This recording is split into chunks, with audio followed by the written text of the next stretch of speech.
जय राम कृष्ण हरी हरी लोचनी सुख झाले ओ साजनी तोहा विठ्ठल बरवा तोहा माधव बरवा रूप पाहता लोचनी सुख झाले ओ साजनी तोहा विठ्ठल बरवा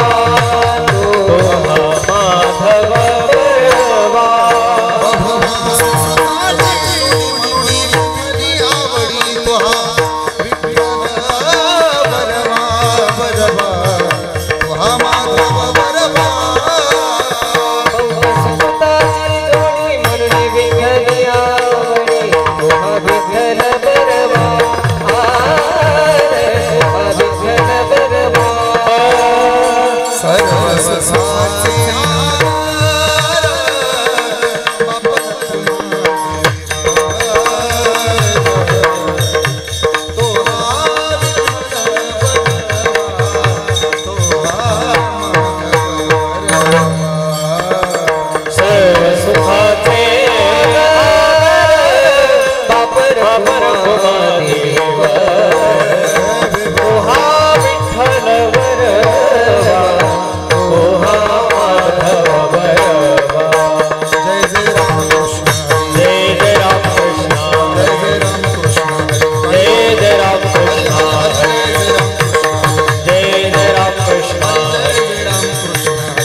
आवडे देवासी तो ऐका प्रकार आवडे देवासी तो ऐका प्रकार आवडे देवासी तो ऐका प्रकार आवडे देवासी तो ऐका प्रकार नामाचा उच्चार रात्रंदिवस नामाचा उच्चार रात्रंदिवस नामाचा उच्चार रात्रंदिवस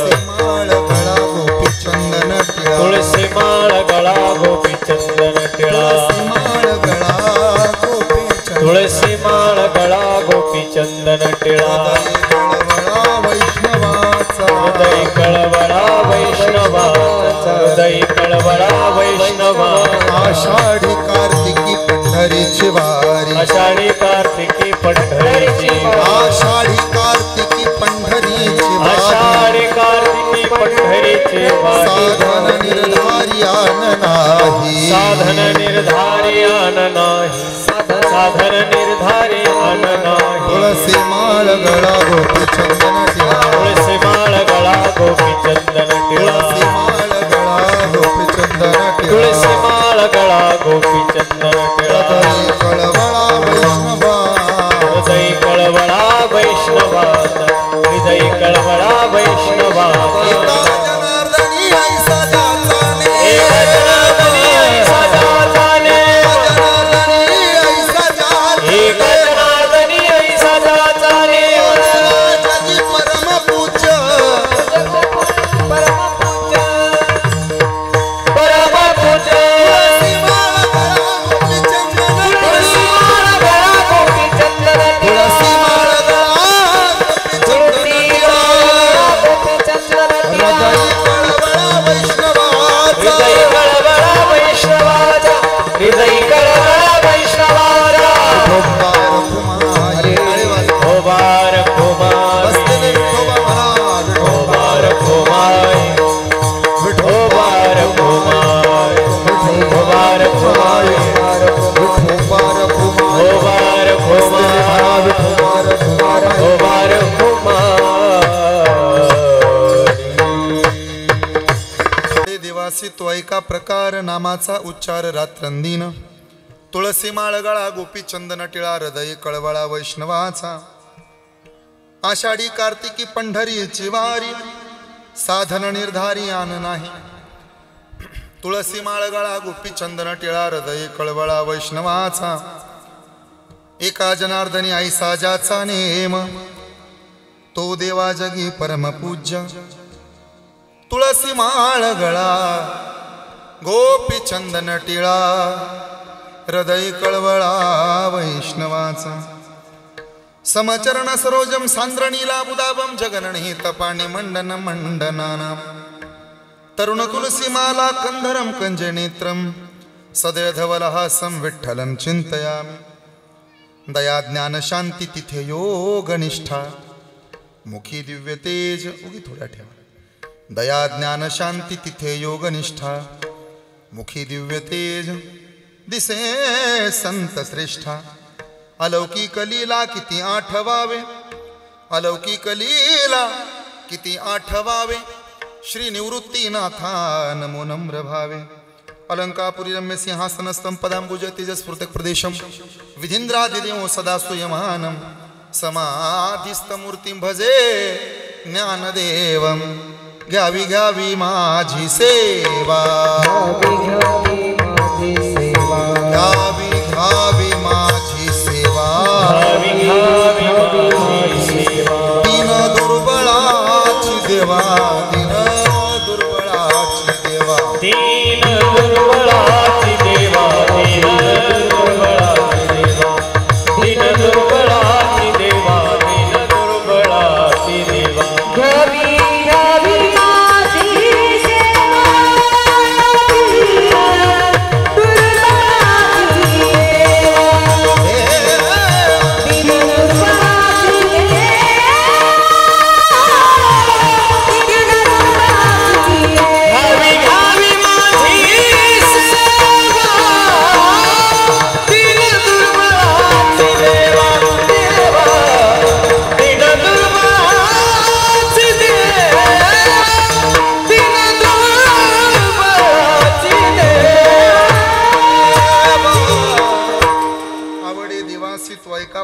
नामाचा उच्चार रात्रंदीन तुळसी माळ गळा गोपी चंदन टिळा हृदय कळवळा वैष्णवाचा प्रस्तुत प्राप्त प्रसंगी संप्राप्त कीर्तन रूपी सेवेकरता निवडलेला उच्चारलेला गायलेला अभंग शांती ब्रह्म गोदामय्याच्या पवित्र तीरावरती अध्यात्माचा सागर उभा करणारे श्री संत एकनाथ महाराज यांचा चारचरणाचा साधुत्व देवाला पूजनीय होतं.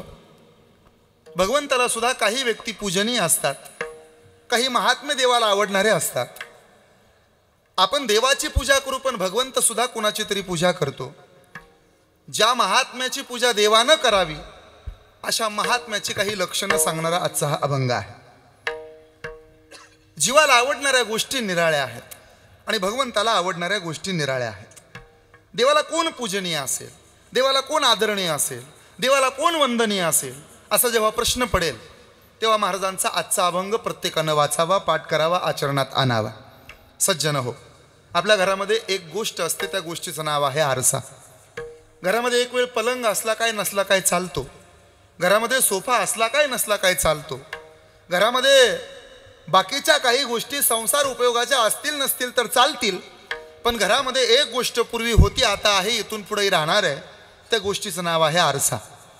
आरशाकडे एक चांगला गुण आहे आणि आरशाकडे एक वाईट गुण आहे. आरशाचा चांगला गुण असा आहे, आरसा नेहमी खरं बोलतो आणि देबेगावकर ऐकलं पाहिजे आपण. आरशाचा वाईट गुण असा आहे, आरसा नेहमी तोंडावर बोलतो आणि म्हणून तर लोकाले आरसा आवडत नाही. जी माणसं खरं बोलतात आणि जी माणसं तोंडावर बोलतात ती लोकाला कुठं आवडतात. कधी कधी गावामध्ये एखादा आरसा असतो, तो गावातल्या लोकांना सांगतो, बाबा हो असं वागा, असं वागल्यानंतर चांगलं होईल. लोकाला आरसा नाही आवडत.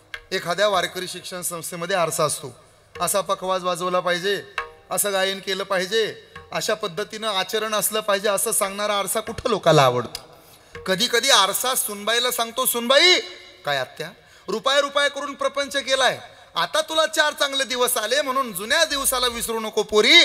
अगं पिठाचं पाणी केलं आणि मग तुझ्या नवऱ्याला माझ्या लेकराला वाढवलंय, लहानाचं मोठं केलंय आणि आता उधळ माधळ करते, बरं नाही हे, तुझ्या पाया पडते पण नीट वाग, असं म्हणणारा सासू नावाचा आरसा सुनाला कुठं आवडतो.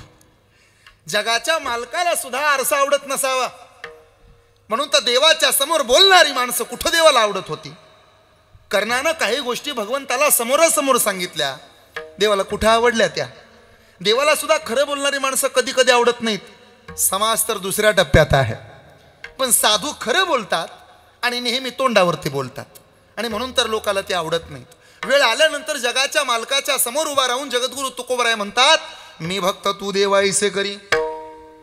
जगाच्या मालकाला देवाला तुकोबरायनी म्हणावं. नको ब्रह्मज्ञान आत्मस्थिती भाव, मी भक्त तू देवाईसे करी. आणि या समाजाचं वकीलपत्र तुकोबा जेव्हा घेतात त्यावेळेला महाराज स्वतःची भूमिका लवचिक करतात. अविनाश करी आपुले आईसे लावी मना पिसे गोविंदाचे. कधी कधी खरं बोलावं लागतं आणि कधी कधी बरं बोलावं लागतं. ऐकता ना आपण, कधी कधी खरं बोलावं लागतं आणि कधी कधी बरं बोलावं लागतं. आरसा तेच करतो, खरंही बोलतो आणि बरंही बोलतो. आरशाचा चांगला गुण असा आहे, तोंडावर बोलतोय, खरं बोलतोय. पण आरशाचा एक वाईट गुण असा आहे, आरसा सत्य दाखवतोय, आरसा जे आहे ते दाखवतोय. अजून सोपं करतो, आरसा असं करतो, एक वेळ काळ्या रंगाच्या माणसाला गोरं करून दाखवेल. एक वेळ काळ्या रंगाच्या माणसाला गोरं करून दाखवेल म्हणून तर मोबाईलला फिल्टर लावायची पद्धत आली ना. किती काळा मुलगा असला ना तरी माझ्यासोबत कीर्तन झाल्यानंतर काही तरुण पोरं सेल्फ्या काढतात आणि इंस्टाग्रामला मेन्शन करून ठेवतात मला. तसं तर बरं आहे मेन्शन करून ठेवलेलं, म्हणजे घरच्याला टेन्शन येत नाही कीर्तनालाच गेले का कुठे गेले ते. पण तो गोरा करून फोटो ठेवला जातो का? अजून अशी पद्धत आहे, विज्ञान एवढं पुढे गेलंय की काळ्याचं गोरं करतंय. पण मला उत्तर हवंय, ज्याला नाक नाही त्याला नामलचक नाक दाखवण्याचं काम कोणी आरशानं केलं का? केलं नाही आणि इथून पुढे करणार नाही. म्हणून तर आपल्या कन्नड तालुक्यामध्ये साधी सोपी सरळ अशी म्हण आहे, माणसानं धाकटं व्हावं पण नकट असू नये. ऐकताय ना, माणसानं धाकटं असावं पण नकट असू नये. एवढी किंमत आहे का? नाकाला आहेच काय करावी ती 32 लक्षणे, नाक नाही तेने वाया गेली. पण ऐका, एवढी किंमत जरी त्या नाकाला असली तरी आरशाला घेणं देणं नाही. भरत महाराजाचं नाक धारदार आहे, बाबांचं नाक तर किती गोड आहे पहा ना, किती धारदार आहे. इकडं आमच्या कडुळे महाराजांचं तर नाक काय बोलायचं कामच नाही. प्रकाश बाबांचं नाक सुद्धा धारदार आहे, माझ्या नाकासारखं. माणसाचं नाक धारदार असावं, फक्त नाकाला धार नसावी. आणि तिनं जेवायला वाढताना तर अजिबात नसावी. काय?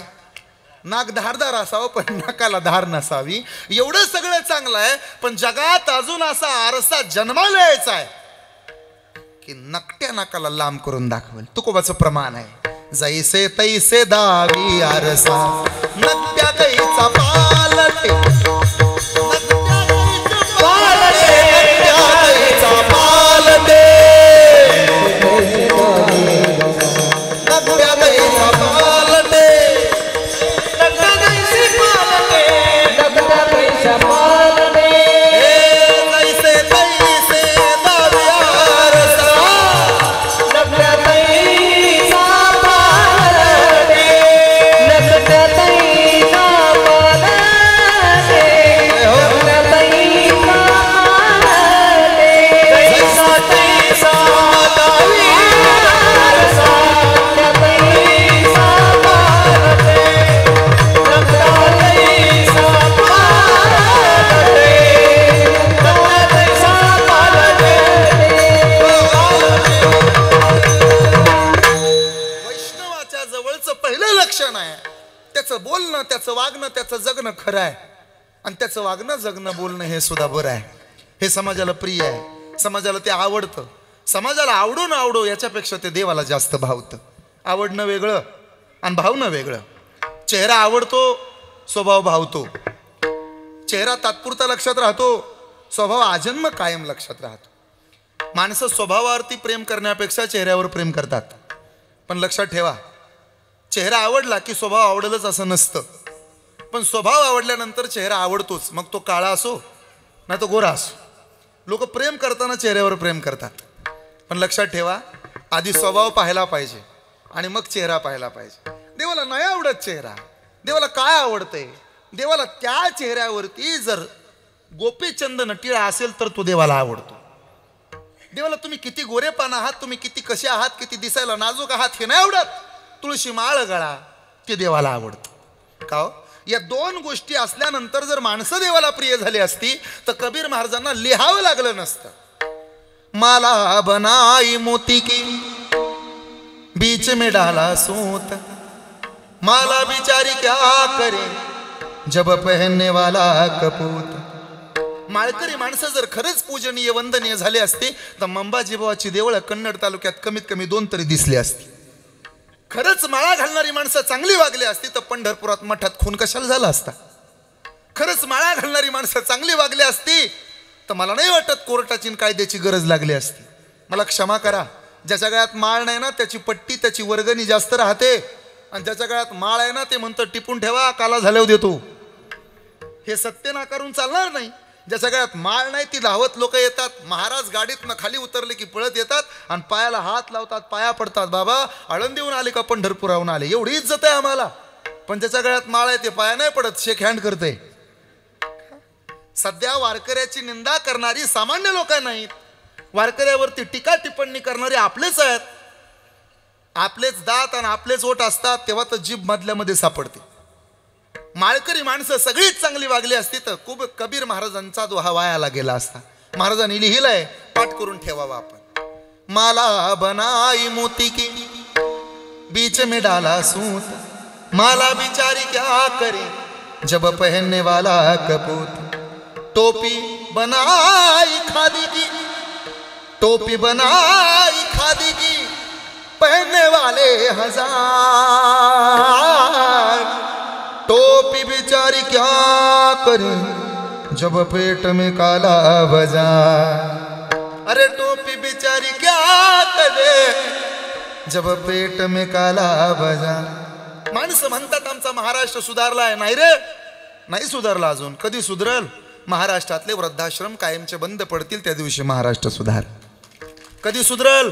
नाचणाऱ्या पाटलिनीपेक्षा एखाद्या कीर्तनकाराचं महत्व गावातल्या पोरांना कळून चुकल त्या दिवशी महाराष्ट्र सुधारेल। आणि ज्या दिवशी खाकी वर्दीतला पोलीस पांढऱ्या कपड्यातल्या पुढाऱ्याला सलाम ठोकायचा बंद करेल त्या दिवशी आपला महाराष्ट्र सुधारेल। आणि लोकांना वाटतं आमचा महाराष्ट्र सुधारला, नुसत्या परमार्थानं तो नाही सुधारणार। त्याकरता अट घातली हृदयी कळवळा वैष्णवाचा, ते देवाला पूजनीय असतात। कसं असतं, मोठ्या माणसाबद्दल आकर्षण असतं। जी माणसं आपल्यापेक्षा मोठी असतात, जी माणसं आपल्यापेक्षा श्रेष्ठ राहतात, त्या माणसाचं अट्रॅक्शन जगाला राहतं। काल मला एक जण विचारलं, का हो महाराज ते तुमच्या रील कोण बनवतं? मी म्हणलं आमच्याच रील गुंडाळायची पाळी आली, कुणाला टाईम आहे? मग मी बोर्ड दाखवलं, ते माझा कीर्तनकार, बरोबर ना? हेच नाव आहे ना चॅनलचं? चॅनलचं नाव हेच आहे का? नाही, आमचाच आहे का लोकांचा आहे? माझाच आहे ना। आतापर्यंत फक्त प्यायचा होता, आता दाखवायचा सुद्धा माझा कीर्तनकार आहे। हे नसल का आलं तर तुम्ही परके, ज्याला का आलंय तो माझा। ऐकताय ना? माझ्याकडे बघा। याचा अर्थ असा आहे, मोठ्या माणसाबद्दल आकर्षण राहतं। मी इथं येईपर्यंत मला माऊली बाबाबद्दल आकर्षण होते, आहे, राहील का? कसे असेल दिनचर्या, कसा असेल दिनक्रम, कशी असेल साधना, कशी असेल साधनेची पराकाष्ठा, हे इथं येईपर्यंत का मोठ्या माणसाबद्दल आकर्षण आहे। एखादा आमदार खासदार जर गावात यायचा असेल ना तर त्याच्या गाड्याचा तापा पाहण्याकरता लोकांची गर्दी होते। कशी असेल दिनचर्या, किती वाजता उठत असतील, काय असेल बरं त्यांची राजकारणातली आखणी, कशी असेल आखणी, कुणाला कुणाच्या विरोधात उभा करत असतील। खूप खूप खूप सोपं असतं, सख्या भावाला सख्या भावाच्या विरोधात उभं करायचं असतं। हे आपल्याला माहीत नसतं म्हणून त्याचं आकर्षण आपल्याला राहतं।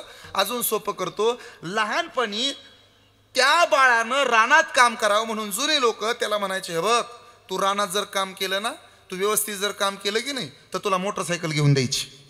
मग त्याला त्याचं आकर्षण लागायचं, इकडं जाय तिकडं जाय, कशी असेल गाडी, ती चालवायला येईल का, ह्याचं उत्सुकता त्याच्या पाठीमागं असायची। आमच्या भरत महाराजाला पाहायला अजूनही काही काही गावातली लहान लहान पोरं गर्दी करतात। कशी असतील, नेमकं हातानंच वाजवतात का अजून काय वाजवतात का? शानी पकवाज वाजवल्यानंतर माणसाच्या समोर वाघ चित्ता ह्या गोष्टी सोडा, साक्षात इंद्रदेव दिसतो। हे पाहण्याकरता गर्दी लोकांची होते का? मोठ्या माणसाबद्दल आकर्षण असतं। मोठ्या माणसाकडे मोबाईल कोणता असेल, मोठ्या माणसाचा शर्ट कोण्या खादीचा असेल, मोठ्या माणसाच्या हातातलं घड्याळ कोण्या कंपनीचं असेल, काय आकर्षण वाटून घेऊन देत जाऊ नका त्या घड्याळाचं। काटे फिरतात आणि घड्याळाचे काटे फिरले की मग फुलं जवळ करावी लागतात, मग ती झेंडूची असो नाही तर कमळाची असो।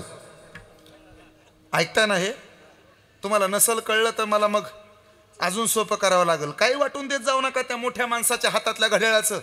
शेवटी हातातलं घड्याळ 300चं असलं काय आणि 18 कोटीचं असलं काय? उलट 300 रुपयाच्या घड्याळवाल्याची बायको नीट नांदते आणि 18 कोटीचं घड्याळ ज्याच्या हातात त्याची बायको त्याला सोडून जाते। हे न कळल्याबद्दल तुमचे हार्दिक आभार. ऐकताय ना, माझ्याकडे बघा. याचा अर्थ असा आहे, मोठ्या माणसाच्या बद्दल, जगण्याच्या परिक्रियेबद्दल लोकांना आकर्षण असतं. आम्हाला उत्सुकता आहे नाथ महाराज. आम्ही देवाला मानतो, आम्ही देवाच्या पाया पडतो, आमच्यासाठी देव वंदनीय आहे, आमच्यासाठी देव पूजनीय आहे. देवाला कोण आवडतं सांगा? देवाला कोण आवडतं सांगा? ज्यावेळेस असा एखादा प्रश्न नाथबाबाच्या पुढे उभा राहिला, त्यावेळेला 6 लक्षणं सांगितले. एक, ज्याच्या ओठावर नाव आहे तो देवाला आवडतो. कलियुगात दोघाकडे देव आहे. एक, ज्याच्या खिशात पैसा, काळजात दया, देव त्याच्या जवळ. माझ्याकडे लक्ष द्या, पैसा खिशात ठेवायचा असतो आणि दया काळजात ठेवायची असते. ज्या दिवशी खिशातला पैसा हृदयात येतो त्या दिवशी भावभाव वेगळे राहतात. ज्या दिवशी खिशातला पैसा हृदयात प्रवेश करतो त्या दिवशी महाराज लोक सुद्धा घेतलेली तारखा कॅन्सल करतात. ज्या दिवशी खिशातला पैसा हृदयात येतो त्या दिवशी जावा जावा भांडतात. पैसा खिशात पाहिजे आणि दया काळजात पाहिजे. देव त्याच्या जवळ आहे. जेत संपत्ती आणि दया दोन्ही वसत एक ठाया, त्याचं जाण धनंजया विभूती माझी. म्हणून ज्याचा बंगला मोठा असतो त्याचं काळीज सुद्धा मोठा असावं. नाही तर आपल्यात कन्नड तालुक्यात मन प्रसिद्ध आहे, बडा घर आणि वाराजाई. 2 मणी जपायचे महिला मंडळ पुरुष मंडळ माझ्याकडे पहा. एक खिशातला त्याला पैसा म्हणतात आणि दुसरा माळेतला. पण नीट बघा माझ्याकडं, या 2 मण्यांना जपण्याची वेगवेगळी पद्धत आहे. माळेतला मणी आत ओढावा लागतो आणि खिशातला मणी बाहेर सोडावा लागतो. अजून सोपं करतो बाबा, पुण्य असं आत खेचायचं असतं आणि पाप असं बाहेर ढकलायचं असतं. म्हणून कीर्तनकाराचं दर्शन रिकाम्या हातानं कोणी घ्यायचं नसतं. ते आपलं केलं इशारा जाता. हरिमुखे म्हणा, हरिमुखे म्हणा. का बरं? एवढं काय आहे त्याच्यामध्ये? मी तयापासी पांडवा हरपलो गा दिवसावा, जे तर नाम घोष बरवा करीती माझा. या दोघाकडे देव आहे. म्हणून नामाचा उच्चार रात्रंदिन. कपाळाला गंध, गळ्यात तुळशीची माळ. का घालावी? सोन्याची साखळी घातली तर नजर चोराची पडल आणि गळ्यात तुळशीची माळ असली की नजर आपल्यावर पांडुरंगाची पडल. म्हणून हृदयी कळवळा वैष्णवाचा. या 4 गोष्टीनं देव प्रसन्न नाही व्हायचा. या 4 गोष्टीनं देव तुमच्या माझ्या पाया नाही पडायचा. याला अजून 2 गोष्टी पुराव्याला लागतात. कोणकोणत्या? माझ्याकडे पहा, लक्ष द्या. आषाढी कार्तिकी पंढरीची वारी, साधन निर्धारी आन नाही. माझं असंच आहे, माझं तसंच आहे, माझ्याकडे साधनाची उपलब्धता नाही. ऐका बरं, या जगात भवनाला किंमत नाही, या जगात भावनेला किंमत आहे. या जगात भवनाला किंमत नाही, या जगात भावनेला किंमत आहे. 13 कोटीचं भवन बांधून जर त्यात प्रेम नसेल तर त्याला अर्थ नाही. मला असं म्हणायचं आहे, कुडामेडीची छोटीशी झोपडी असेल आणि ज्या घरात आई बापाच्या पायाचं दररोज दर्शन असेल, लेकराला आदर असेल आणि झोपडीच्या बाहेर शेणानं सारवलेल्या वट्ट्यावरती संध्याकाळी जर ज्ञानोबरायांचा हरिपाठ गायला जात असेल तर त्या घरा इतकं श्रीमंत घर जगात कुठे नाही. 3 कोटीच्या बंगल्यात 50 लाखाच्या कपाटात ज्ञानेश्वरी आणि गात्यासारखा पवित्र ग्रंथ असेल तर मला असं वाटतं ते घर वैष्णवाचं असेल. ऐका बरं, साधनेला किंमत नाही, साधनाला किंमत नाही, साधनेला किंमत आहे. साधन काय आज असतं तसं उद्या नसतं. महत्वाची आहे ती साधना. दगडाचे टाळ कोण त्याचा भाव. तुकोबारायांना कुठं होतं साधन? महाराजांनी केली, तिचं नाव आहे साधना. आपल्याकडे जर साधन सुलभ नसेल तर साधना घडत नाही. आम्हाला जर चांगली गाडी नसेल ना तर आम्ही आमच्यावर वैतकतो. आम्हाला जर चांगला माईक नसेल तर आम्ही माईकवाल्यावर तोंड टाकतो. येर ते माईक सुखाची जयंती कुठून आणायची दरवेळेला? आमच्याकडे जर मृदंगाचार्य दररोजच कुठून येणार आहेत भरत महाराज पटाडे, आम्ही आमच्यावर वैतागतो. थोडंसं कमी झालं काय प्रेम म्हणा ना, मी नाही दुसरं काय म्हणत, तरी आम्ही वैतागतो. का? आमचं प्रेम आहे ते सध्या साधनावर. आमचं प्रेम साधनेवर कुठं आहे? प्रेम केलं पाहिजे साधनेवर. आपलं प्रेम गंडतंय. आपण साधनावर प्रेम करणारी मंडळी आहोत. मला खरं सांगा, माझ्या एका प्रश्नाचं उत्तर द्या. मला प्रस्तावना संपून पुढं जायचं आहे. माझ्याकडे बघा, मला अभंगाची भूमिका मांडायची. आपल्याकडं गाड्या आहे, आपल्याकडं 4 चाकी गाडी आहे. मग 1.5 लाखाची गाडी सुद्धा जर पोहोचवण्याचं काम करते तर मग 15 लाखाची गाडी कशाला पाहिजे? पाहिजे नाही, ती दावायला लागते. गरज आणि हौस अण्णा या दोन्हीत अंतर आहे. गरज आणि हौस या दोघांमध्ये अंतर आहे. माझं किती कीर्तन कळतंय तुम्हाला माहित नाही, पण गरजेतला आणि हौशेतला फरक ऐकून घ्या. दारामध्ये गायी असणं याला गरज म्हणतात. ऐकताय ना? दारामध्ये गायी असणं याला गरज म्हणतात, पण दारामध्ये घोडा बांधणं याला हौस म्हणतात. अजून सांगतो, घरामध्ये आपल्याकरता स्वतःला बाज ठेवणं याला गरज म्हणतात. आणि 3.5 लाखाचा पलंग आणणं याला हाऊस म्हणतात. स्प्लेंडर प्लस वापरणं याला गरज म्हणतात. आणि पुंगळी काढून बुलेट वापरणं याला हाऊस म्हणतात. 4 खांबाचा असू देत, वाडा असू देत, पण त्याच्यामध्ये प्रेम आहे, जमतंय राहायला, सगळं जिथलं तिथं आहे, सगळं आलबेल आहे, तरी सुद्धा मोठा बंगला बांधणं याला हाऊस म्हणतात. ती हाऊस तिला पुसता सुद्धा होत नाही हो. ती वैतागून जाते, कशाला केली हाऊस, हे सगळं अंगावर पडले हाऊस.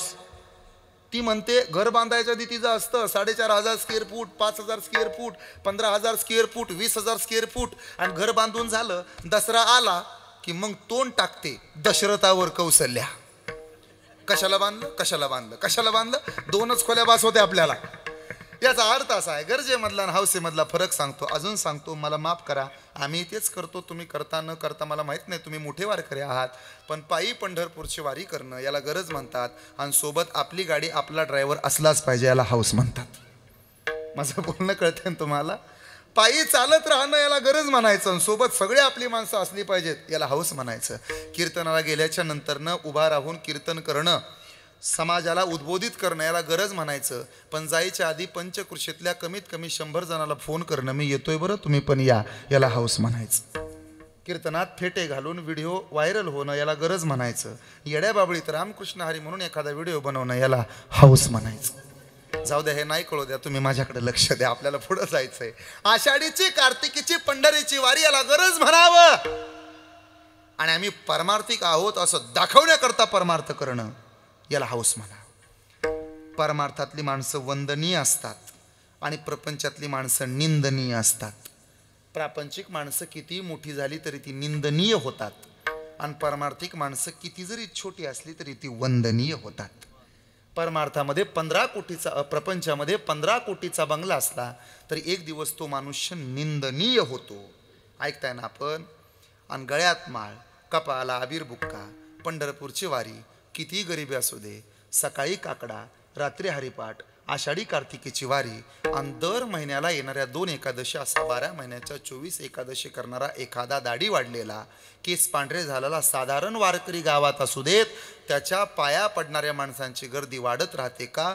15 कोटीवाला प्रपंचिक आहे म्हणून तो निंदनीय आहे, आणि गरीब वारकरी माझा माळकरी आणि पारमार्थिक आहे म्हणून तो वंदनीय आहे. तो अधिकारी मोक्षाचा, जय हो. तो अधिकारी मोक्षाचा, अधिकारी मोक्षाचा, अधिकारी मोक्षाचा, पंढरीचा वारकरी, तो अधिकारी मोक्षाचा, तो अधिकारी मोक्षाचा, तो अधिकारी मोक्षाचा, पंढरीचा वारकरी, तो अधिकारी मोक्षाचा, अधिकारी मोक्षाचा, अधिकारी मोक्षाचा.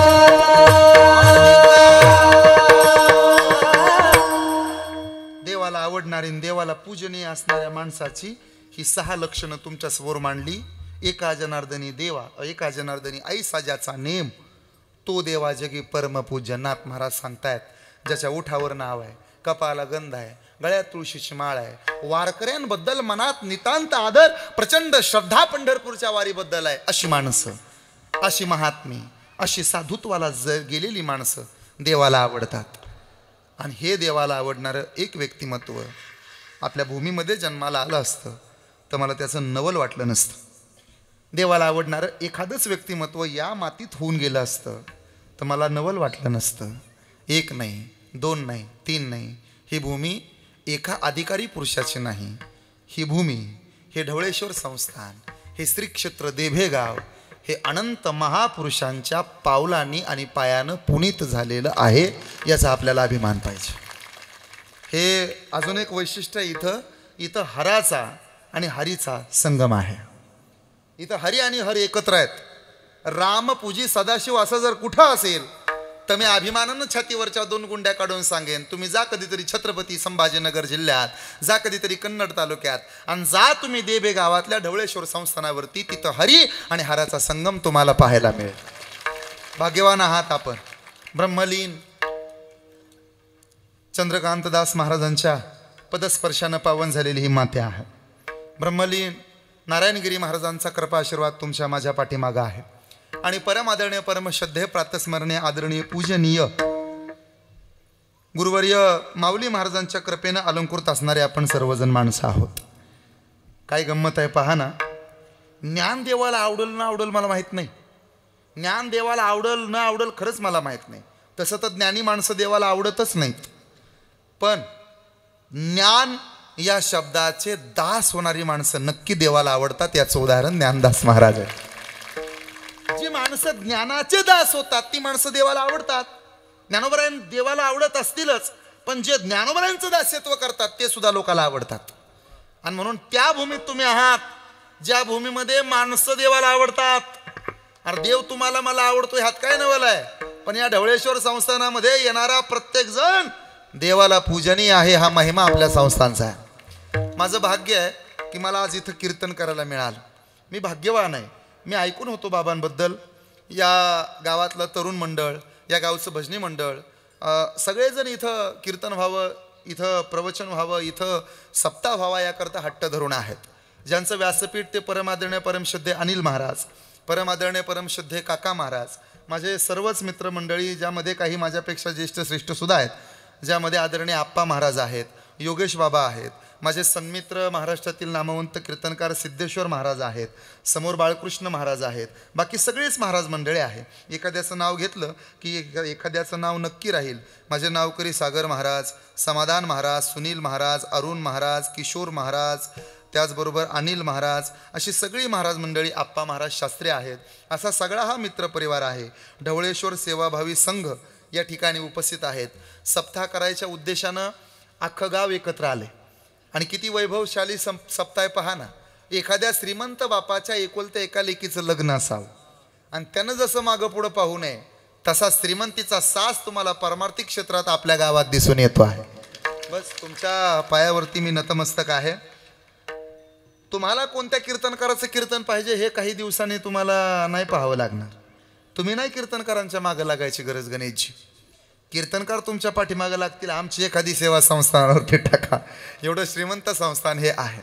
माझे मित्र परमादरणीय परमश्रद्धेय हरिभक्तपरायण अनिल महाराज तुपे यांनी फोन केला, बाबा तुम्हाला या संस्थानावरती जावं लागतं, बाबांची सेवा तुमच्या हातून घडावी अशी आमची इच्छा आहे. आणि त्यानंतर मग माझे मित्र आदरणीय हरिभक्तपरायण गणेशजी शेळके पाटील ते नेहमी माझ्या संपर्कात राहिले. जेव्हा गणेश संपर्कात असतो तेव्हा सगळ्याच देवाला इथं यावं लागतं आणि सगळे देव आपल्यात राहतात.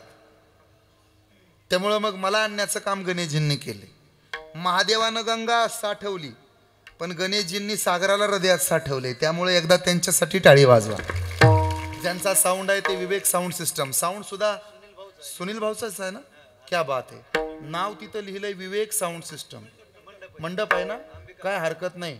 अंबिका साऊंड आणि विवेक मंडप. सुनील भाऊ खरं तर सांगू का, हे विवेक नाव एवढं आवडलं मला.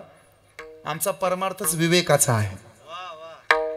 आणि विवेकाच्या कीर्तनात विवेकाचा मंडप असल्यानंतर विवेकाच्या मंडपात तुमचा विवेक आजूबाजूला जाणार नाही, विवेक सागरातच समाविष्ट होईल याची काळजी मी इथून पुढे घेणार आहे. त्यामुळे तुम्ही अजिबात टेन्शन घेऊ नका. तुम्हाला वाटत असेल या संस्थांवर आम्ही एवढ्या गारठ्या गुरठ्याचा आलो, मग आमचा परमार्थ वायाला जातो की काय.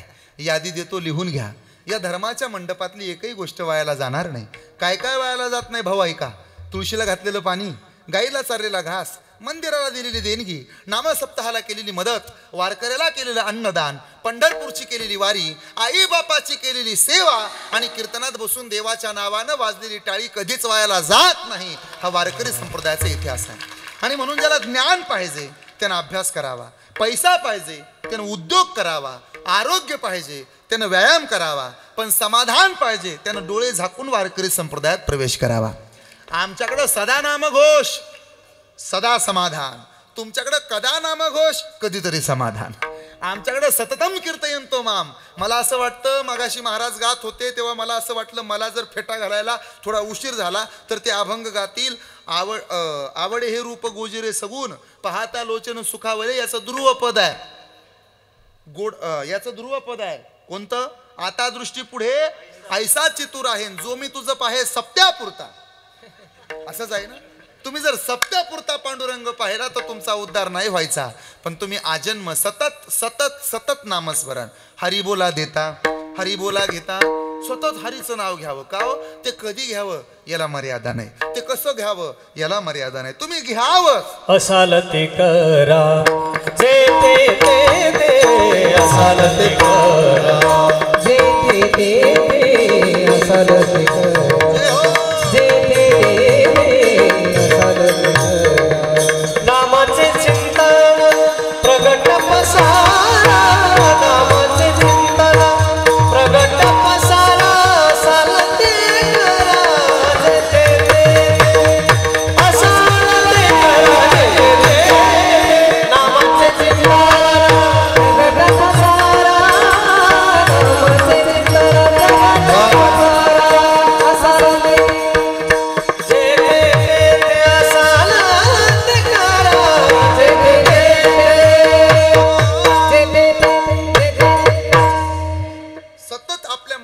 ईश्वराचं नामस्मरण व्हावं ही अभिवृत्ती साधूला आपल्याकडून वाटते. ती आपल्याकडून अपेक्षित आहे. पण कधी कधी ते होत नाही तेव्हा साधू सुद्धा नाराज होतात. साधूला वाईट वाटतं. अजून सोपं सांगतो. आपल्या लंगडत चालण्याचा राग जगाला आहे पण आपल्या लंगडत चालण्याचा कौतुक आईला आहे. आपल्या बोबड्या बोलण्याचं कौतुक जगाला वाटेल न वाटेल माहीत नाही पण ते आईला वाटतं. माऊलीची ओवी आहे ना तरी बालक बोबडा बोली का वाकुडा विचुका पाऊली. तुमचं थोडं थोडं पाठ असेल तर तुम्ही मला मदत करा कामावर जायला. असलं नाही मग म्हणा ना तुम्ही ना तरी बालक बोबडा का वाकुडा विचुका ते चोज करून माऊली रिघे जेवी. काय गंमत आहे. सगळे अपराध सगळे गुन्हे पदरात घ्यायचं जर काम कोण करत असेल तर फक्त साधूच. का? माझ्याकडे पहा. निसर्गाचा असा नियम आहे आई होण्याकरता बाई असावं लागतं. हा पहिला नियम आहे ना. आई होण्याकरता बाई असावं लागतं असा निसर्गाचा पहिला नियम आहे. त्या बाईचं वय 18 वर्ष पूर्ण असावं लागतं हा निसर्गाचा दुसरा नियम आहे.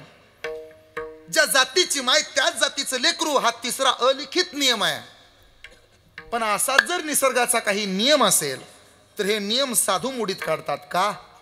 आई होण्याकरता बाई असावं लागतं असा जर निसर्गाचा नियम असेल तर ज्ञानोबराया पुरुष आहेत पण अख्खं जग त्यांना आई म्हणून हाक मारतं. आई होण्याकरता त्या बाईचं वय 18 वर्ष पूर्ण असावं लागत असेल असा जर निसर्गाचा नियम असेल तर ज्ञानोबरायांचं वय अवघं 16 वर्षाचं. ज्ञानदेवी सारखा ज्ञानेश्वरी सारखा भावार्थ दीपिके सारखा ग्रंथ आपल्या पदरात टाकला. ज्या जातीची माय त्या जातीचं लेकरू असं समीकरण सध्या सुरू आहे. जात कधीच जात नसते. जात कधीच जात नसते. फक्त ती डोक्या आत जाऊ नये. ज्या दिवशी ती डोक्या आत जाते त्या दिवशी आपल्यातली काही मंडळी आत जाते. सलाखों के पीछे माहिती ना. म्हणून जात आत जाऊ नये. ज्ञानोबराय कोण्या जातीची, तुकोबराय कोण्या जातीची, नाथ महाराज कोण्या जातीचे वाटून घेतले लोक. महापुरुष वाटले जाती वाटल्या. सध्या महाराज लोक वाटून घेतले. आपला सोयरा आपला पाहुणा. पण लक्षात राहू द्या वारकरी संप्रदायातला प्रत्येक वारकरी बंधू कोण्या जातीचा नाही तो वारकरी संप्रदायाच्या मातीचा आहे हे लक्षात राहिलं पाहिजे. ज्या जातीची माय त्या जातीचं लेकरू असा सिद्धांत असताना ज्ञानाबाई माझी अनाथाची माय म्हणावं लागते. न पाहे या ती कुळाचा विचार म्हणावं लागते. का? सगळ्याला सामावून घेण्याचं काम साधू करतो. अजून सोपं सांगतो. माझ्याकडे पहा. माझं किती कीर्तन कळतंय तुम्हाला. मला देणं घेणं नाही. महाराजांना कळलं माझं समाधान झालं. साधूला असं वाटतं आधी लोकांचं भलं व्हावं आणि आपल्याला असं वाटतं आपलंच फक्त बरं व्हावं. लोकाची दाढी पेटली तरी चालेल पण आपली. तुम्हाला लय माहित आहे की रे लहान पोरं हे वाटतं आपल्याला. पण साधूला तसं नाही. साधूला वाटतं लोकात चांगलं व्हावं. जीवाला वाटतं फक्त माझंच बरं व्हावं. माझं चांगलं झालं की बस ते मला आवडे. काय आवडे? तुकोबरायांचा अजून एक अभंग आहे मी बोलून सांगतो. ल्यावे खावे बरे असावे सदैव हे जीवाला आवड आहे. ज्या अर्थी जीवाला काहीतरी आवड आहे त्या अर्थी काहीतरी ना आवडे पण असेल ना. ज्या अर्थी साधूला काहीतरी आवड आहे त्या अर्थी काहीतरी ना आवडे पण असेल ना. ज्या अर्थी देवाला काहीतरी आवड आहे त्या अर्थी देवाला सुद्धा काहीतरी ना आवडे असेल ना. याचा शोध घेऊया आपण. जीवाला काय आवडतंय? ल्यावे, खावे, बरे, याच्या पलीकडे काही नाही आवडत. जीवाला वाटतं ल्यावे, सुंदर दिसायला प्रत्येकाला आवडतं. स्वल्पविराम देतो, प्रत्येकीला जास्त आवडतं. ऐकताय ना? सुंदर दिसायला प्रत्येकाला आवडतंच, पण त्याच्याही पेक्षा प्रत्येकीला जास्त आवडतं. तुम्ही पहा ना, काय सुंदर दिसण्याकरता प्रयत्न चालले. तो मागच्या 10 वर्षात जेवढे पार्लर होते त्याच्यापेक्षा कमी झाले का वाढले? वाढले. मागच्या 5-10 वर्षापूर्वी त्वचारोग सांभाळणारे डॉक्टर, त्याला डर्मॅटॉलॉजिस्ट म्हणतात मराठीत. ऐकताय ना? ते कमी झाले का वाढले? याचा अर्थ आहे सुंदर दिसण्यासाठी प्रयत्न सुरू आहेत. पण लक्षात राहू द्या, पुरुषानं सौंदर्याच्या नादाला लागायचं नसतं आणि स्त्रीनं श्रीमंतीच्या नादाला लागायचं नसतं. सौंदर्याच्या नादाला लागल्यामुळं कितीतरी चुकीच्या पुऱ्या आपल्या घरात आल्यात आणि श्रीमंतीत अडकल्यामुळं कितीतरी चांगल्या पुरी चुकीच्या घरात गेल्यात. या महाराष्ट्रात श्रीमंतीच्या नादाला लागली पुणे जिल्ह्यातली एक पोर, तिला मरावं लागलंय. आणि याच महाराष्ट्रात सौंदर्याच्या नादाला लागल्यामुळे एका उपसरपंचाला गाडीच्या काचावरती घेऊन डोक्यात बंदुकीनं गोळी घालून घ्यावी लागली. का? पुरुषानं सौंदर्याच्या प्रेमात पडायचं नाही आणि पुरीनं बाईनं श्रीमंतीत कधी अडकायचं नसतं. आपण इथं तर चुकतो. किती सुंदर चाललंय प्रयत्न सगळ्यांचे, चांगलं दिसावं, चांगलं दिसावं, चांगलं दिसावं. न्हाव्याच्या दुकानात गेलो तर त्याला 3-3दा पण पाणी मारायला लावतो. सुंदर दिसण्याकरता किती प्रयत्न आहेत. त्या महाराजाकडे पाहिलं की मला मागासपासून कसं तरी व्हायला लागले. ते किती सुंदर दिसतात पहा ना. जसं दिसायला सुंदर असलं पाहिजे तसं त्यांच्यासारखं चारित्र्यानं सुद्धा सुंदर असलं पाहिजे. आमच्यातला वारकरी बांधव जसा दिसायला सुंदर असतो तसा आमच्यातला प्रत्येक वारकरी चारित्र्यानं सुद्धा सुंदरच असतो. हा अभिमान आम्हाला कायम आहे, कायम आहे. तुम्ही माना नाही तर मानू नका. एक वेळ आम्ही दिसायला मागं पुढं होऊ. सोबदार इतका देखणं मी नाही दिसायचो. आम्ही दिसायला थोडं कमी जास्त होऊ. त्यांच्यासारखं सौंदर्य थोडी ना मला आहे. विनेकऱ्यासारखं वाटतंय भरत अण्णाला दिसावं, पण नाही जमणार अण्णा तुम्हाला. त्यांच्या इतके देखणे तुम्ही नाही दिसू शकणार. तुम्ही कोणाही कंपनीची पावडर लावा. लक्षात ठेवताय ना? मला सांगायचं आहे, चित्रापेक्षा चारित्र्य महत्वाचं असतं. मी पाहिला तुमचा बॅनर मगाशी येताना रस्त्याच्या कडेला. तुम्ही जे माझं चित्र पाहिलंय ना, छापलंय ना गणेशजी, ते माझं बीएड झाल्यानंतरचं आहे. काय चित्र दिसत होतं माझं, काय सुंदर दिसत होतो बाबा. मी त्या चित्रावर तर माझं जमलंय. किती सुंदर दिसत होतो. माझी बायको डॉक्टर आहे. अजूनही लोकांना प्रश्न पडतो, शाला आणि मिळाली कशी? अरे चित्राची कमाल आहे पठ्ठ्याच्या. तिला लग्न झाल्या झाल्या विचारलं होतं काय पाहते, ती म्हणाली चंद्र, चांदण्या, समुद्र. माझ्या डोळ्यात, सागराच्या डोळ्यात तिला समुद्र दिसला. आज सकाळी मी येताना विचारलंय तिला, असं काय पाहते डोळ्यात, काय दिसतंय ग माझ्या डोळ्यात? ती म्हणली चिपाडं सोडून काही दिसत नाही महाराज, नुसते चिपाडं दिसत. चित्र जसं आज असतं तसं काय उद्या असतं. चित्र उतरत उतरत उतरत जातं, चरित्र वाढत वाढत वाढत जातं. छत्रपती शिवाजी महाराजांनी चित्राला किंमत दिली नाही, माझ्या राजानं चारित्र्याला किंमत दिली. माझ्या राजाच्या समोर कल्याणच्या सुभेदाराची सून आणून उभा केली. छत्रपतींच्या डोळ्यांनी पाहिलं, बुरका घातलेली बाई आहे, बहुतेक मुसलमानाची सून असली पाहिजे. समोर उभा आहे एक सरदार, ओरडला, राज नजरानं आणलाय तुमच्या करता, पहा ना राज.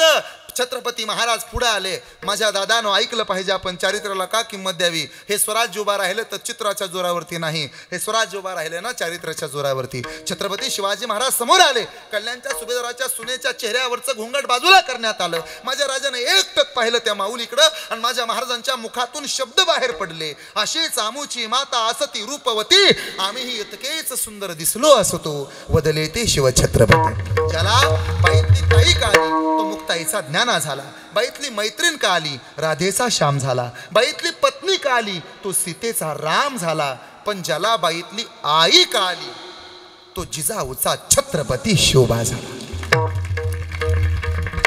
आपल्याला तर दिवसा बॅटरी लावून पाहावं लागतं.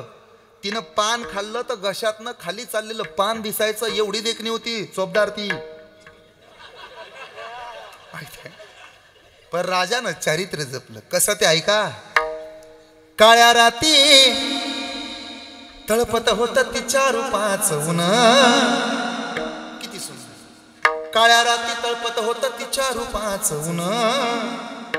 अशीच देखणी होती का सुभेदाराची सून. त्या तरुणीला आई म्हणाला, आई ग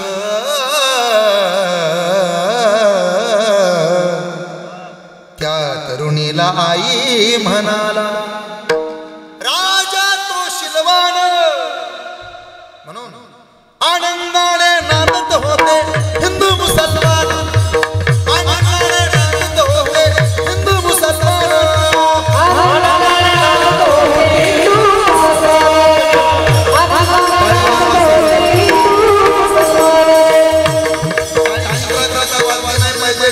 चारित्र्य करता वाचले पाहिजे. येऊ दे हात वर. छत्रपती शिवाजी महाराजांसाठी टाळी पाहिजे. हा महाराष्ट्र चौघाच्या ताकदीनं उभा आहे. आळंदीचे ज्ञानोबा, देहूचे तुकोबा, आमच्या पंढरीचा विठोबा आणि स्वराज्याचे खरे शिल्पकार छत्रपती शिवबा. काय वैशिष्ट्य आहे माझ्या राजाचं. शिवाजी राजा झाला नसता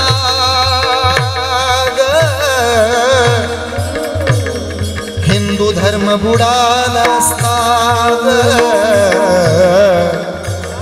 शिवाजी राजा झाला नसता हिंदू धर्म बुडाला असता. भलभल्यांची घेतली त्यानं आता मजा. भलभल्यांची घेतली त्यानं आता मजा.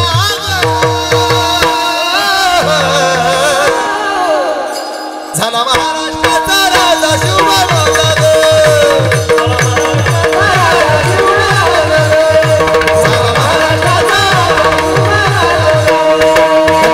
जिजाऊ माता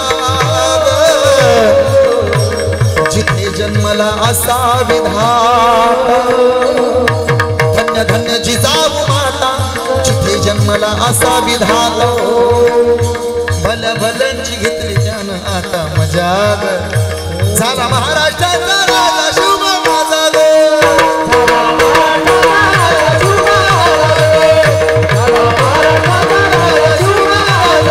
काळ्या राती तळपत होत तिच्या रूपाचं ऊन. काळ्या राती तळपत होत तिच्या रूपाचं ऊन. अशीच देखणी होती का सुभेदाराची सून. त्या तरुणीला आई म्हणाला, आई ग त्या तरुणीला आई म्हणाला. राजा तो शिलवान आनंदाने नांदत होते हिंदू मुसलमान.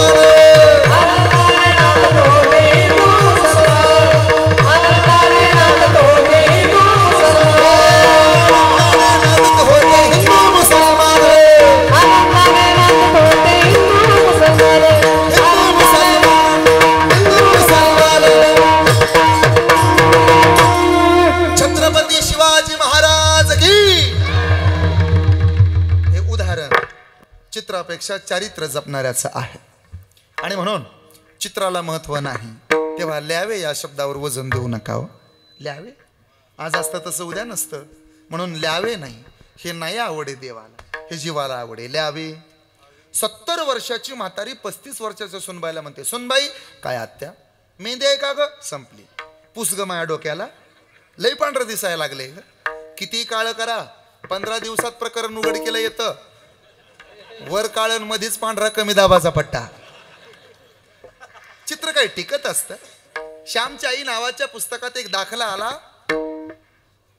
सकाळी आईनं आंघोळ घातली श्यामला आणि आईनं पदरानं डोकं पुसलं. कुणाचं. श्यामचं. पदर माहिती आहे ना तुम्हाला. सांभाळत जा. पदरासारखं श्रीमंत वस्त्र जगात नाही.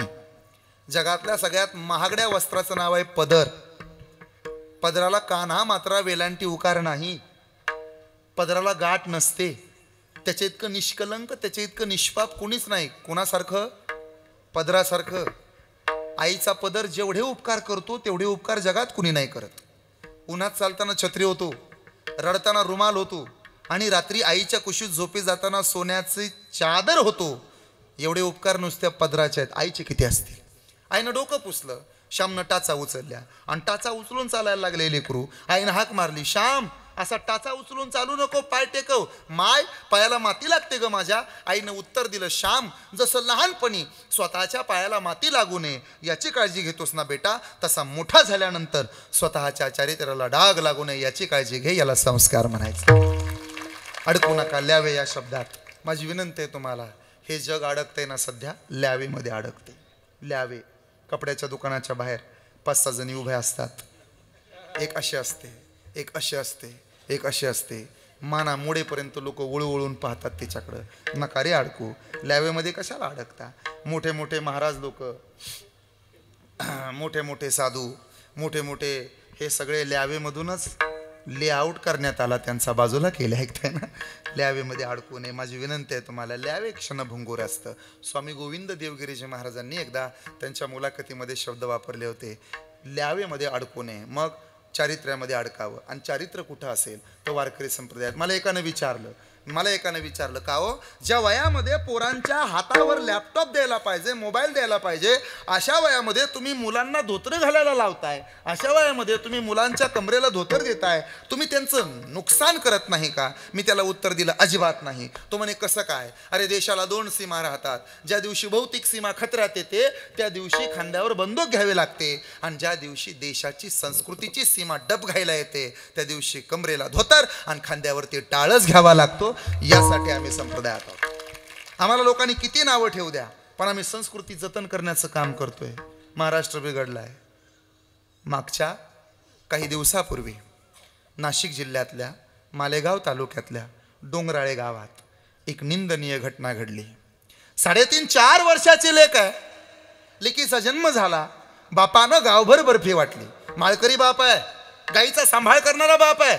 अख्ख्या गावामध्ये पेढे वाटले, अख्ख्या गावामध्ये बर्फी वाटली. आणि त्या माऊलीनं सहज नवऱ्याला प्रश्न केलाय, काय नाव ठेवायचं आपल्या बाळाचं? त्यानं उत्तर दिलं, अगं आपली पोरगी मोठी झाल्याच्या नंतर ना कीर्तनकार झाले पाहिजे, आपली लेक मोठी झाल्यानंतर डॉक्टर झाली पाहिजे, आपली लेक ना तिनं आपल्यावर भरपूर प्रेम केलं पाहिजे, आपल्या लेकीचं नाव आपण यज्ञा ठेवूया.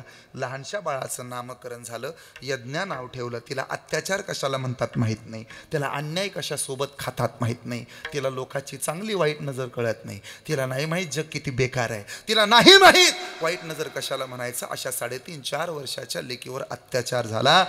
गेल्या 3.5-4 दिवसांपासून महाराष्ट्र पेटून उठला आहे. न्याय मिळाला पाहिजे, न्याय मिळाला पाहिजे, न्याय मिळणार आहे. माझा विश्वास आहे भारताच्या न्यायव्यवस्थेवर, न्याय मिळणारच आहे. तुमचा विश्वास आहे न्यायव्यवस्थेवर. पण माझी एकच इच्छा आहे, ज्या पुरीला अत्याचार कशाला म्हणतात हे माहिती नव्हतं, अशा निष्पाप बालिकेवर जर या महाराष्ट्रात छत्रपतींच्या राज्यात अन्याय होतोय ना, तर माझी अशी इच्छा आहे, माझी प्रामाणिक इच्छा आहे, माझी मनापासून तळमळ आहे, मला खात्री आहे त्या नराधमाला फाशी होणारच आहे. मला विश्वास आहे तो नराधम फाशीवरती लटकणार आहे. पण एकुलती एक इच्छा आहे, त्या नराधमाला फाशी झाली पाहिजे, तो नराधम तरफडून मेला पाहिजे. पण त्या नराधमाला फाशी गावातल्या चौकात झाली पाहिजे. आणि महाराष्ट्रातल्या प्रत्येकाला या फाशीच्या सोहळ्यासाठी आमंत्रण दिलं पाहिजे. महाराष्ट्रातल्या वेदनेनं तळमळणारा प्रत्येक तरुण, प्रत्येक बांधव तिथं उपस्थित राहायला पाहिजे. आणि तरफडून तो अत्याचारी मनुष्य आपल्या समोर मेला पाहिजे.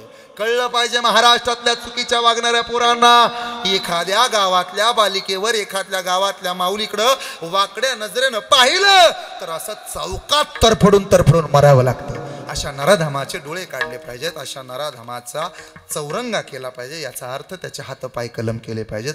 अशी शिक्षा मिळाली तर मला असं वाटतं की न्यायव्यवस्थेवरचा विश्वास अजून लोकांचा वाढेल. अडकलाय समाज, त्याला बाहेर काढायचं असेल तर संप्रदायात या. दुसऱ्या गोष्टी जीव अडकलाय, खावे. सध्या स्लोगन असतात ना त्यांचे, नात करती काही यायलाच लागते. तुम्ही जरा एका सेकंदाकरता पॉज घ्या. मी दुसऱ्या सेकंदात त्यांना सांगतो, कॅमेऱ्या पुढे बोलणं बरं नाही. त्या भाग्यश्रीवाल्याचा कोणाकडे नंबर असला तर त्या पण ते तरी नको ना, ते कमीत कमी सप्त्याला गेल्यावर तरी नाही पाहिजे ना ते, की तर्री वाडा असंच पाहिजे तसंच पाहिजे. महाराज लोक जेवायला बसले की ते पण वाढणारं मोठं हुशार असतं. ते म्हणतो महाराज वरचं देऊ का खालचं देऊ. आणि महाराज लोकांना वाढणाऱ्या माणसं हे विशिष्ट रचना केलेली असते. ती जेवायला वाढणारी माणसं वेगळी असतात. त्यांना माहित असतं महाराज लोकांना काय लागतं. सांगितलं जातं बाबांना तिखट चालत नाही, पण बाबा जेवायला बसले की म्हणतात मिरचा असेल तर चालेल. खावे, अडकलो ना आपण त्याच्यामध्ये. आणि काय गंमत आहे, एरवी तर 2-2 दिवस उपाशी राहतो आपण. दुपारी 3 वाजले तरी आपल्याला भूक लागत नाही बाबा. पण ज्या दिवशी एकादश आहे त्या दिवशी सकाळी 8:30 वाजता भांडे आपल्याला घरात चालू होतं. एकादश आहे, एकादश आहे, एकादश आहे, हे डबल खातो आपण. एरवी तरी कमी खाऊ, पण एकादशी दिवशी डबल खातो. खावे हे आवडे जीवाला. आणि अजून एक तिसरा प्रकार आवडतो बरं, बरे असावे सदैव, आपलंच फक्त चांगलं व्हावं. एका गावात कुंभारीणबाई होती आणि त्याच गावात माळ्याची बाई होती. माळीनबाईचा व्यवसाय होता भाजीपाला पिकवणे आणि कुंभारीणबाईचा व्यवसाय होता सोन्याचे दागिने विकणे. बरोबर का?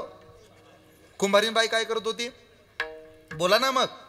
गाडगी मडकी विकत होती. दोघीची स्नॅपचॅटला ओळख झाली. कोण्या गावातल्या? देबे गावातली. तुम्ही? मी पण इथलीच आहे. काय करता? काय नाही, हल्ली निवांत असते, बरं राहतं. बाजार आहे का तुमच्या देबे गावला? आठवडा बाजार. मग कोण्या गावाला जाता तुम्ही? गल्ले बोरगावला. अरे आपल्याच गावाला जातात. कुठे जाता? गल्ले बोरगावला. कशाला? बाजारला. काय काय घेऊन जाता? मडकी गाडगी घेऊन जाते. आणि तुम्ही? मी भाजीच्या पेंड्या घेऊन जाते. कसं जाता? चालत चालत जाते. बापरे, पायी जाता? हो. मग वजन होत असेल ना डोक्यावर? काय सांगावं, मान मोडते. मग कुंभारीणबाई म्हणाली माळीन मावशीला, माळीन मावशी काय, माझ्याकडे एक आयडिया आहे. माळीन मावशी म्हणाले, आयडिया असू द्या, एअरटेल असू द्या, जिओ असू द्या, वोडाफोन असू द्या, टाटा इंडिकॉम असू द्या, सांगा पटकन. काय आयडिया आहे? एक आयडिया आहे, आपण दोघीत मिळून एक उंट खरेदी करू. दोघींनी उंट खरेदी केला. 12,500 रुपये भरले आणि 25,000 रुपयात ॲमेझॉन वरून उंट खरेदी केला. वाळवंट तिकडंच आहे ना, म्हणून म्हणलं मी. मग ते उंट आणला. एका बाजूनं गाडगी बांधली आणि दुसऱ्या बाजूनं भाजीच्या पेंड्या बांधल्या. बॅलन्स केला तंतोतंत आणि उंट चालू लागला. उंटाच्या पुढं चालत होती ना ती माळीनबाई आणि उंटाच्या मागं जी चालत होती ना ती कुंभारीण मावशी. खायची वस्तू पाठीवर आहे. उंटाला मोह नाही आवरला. त्यानं मान मागं घेतली आणि एक एक भाजीची पेंडी वडायला लागला. मागं कोण चालत होती? म्हणजे हे दिसलं कुणाला असेल? कुंभारीणबाईला दिसलं हे की उंट भाजीची पेंडी खातो. मग कुंभारीणबाईचं काम होतं ना, वैंस जरा दाव ओढा, भाजीच्या पेंड्या संपतील.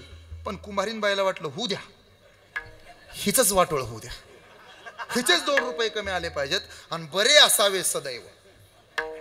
हिची हवं खरी, माझंच फक्त बरं झालं पाहिजे, माझंच फक्त चांगलं झालं पाहिजे असं तिला वाटलं. एक पेंडी ओढली, मग तर हाक मारावी ना. दुसरी ओढली, अशा 4 पेंड्या ओढल्या. आणि जसं उंटानं 5व्या 6व्या पेंडीला तोंड घातलं तसं एका बाजूचं जुडीतलं ते वजन कमी झालं आणि ज्या बाजूनं गाडगी होती त्या बाजूला वजन वाढून सगळं धप दिशेखाली पडलं. हिच्या तरी 5-25 पेंड्या वाचल्या, हिचा औषधाला खापर सुद्धा वाचलं नाही. का? तिला वाटलं बरं असावं सदैव. तुकाराम महाराज तिथंच होते. महाराज म्हणाले, अनिकाच्या घाते मानिता संतोष, अनिकाच्या घाते मानिता संतोष, अनिकाच्या घाते मानिता संतोष, अनिकाच्या घाते मानिता संतोष.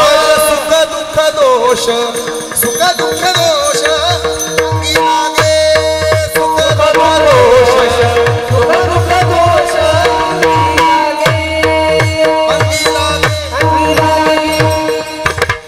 हे आवडे जीवाला. ल्यावे खावे बरे असावे सदैव. याच्यामध्ये अडकू नका. मग अडकायचंय कशात? आपण दुसरीकडे जाऊया.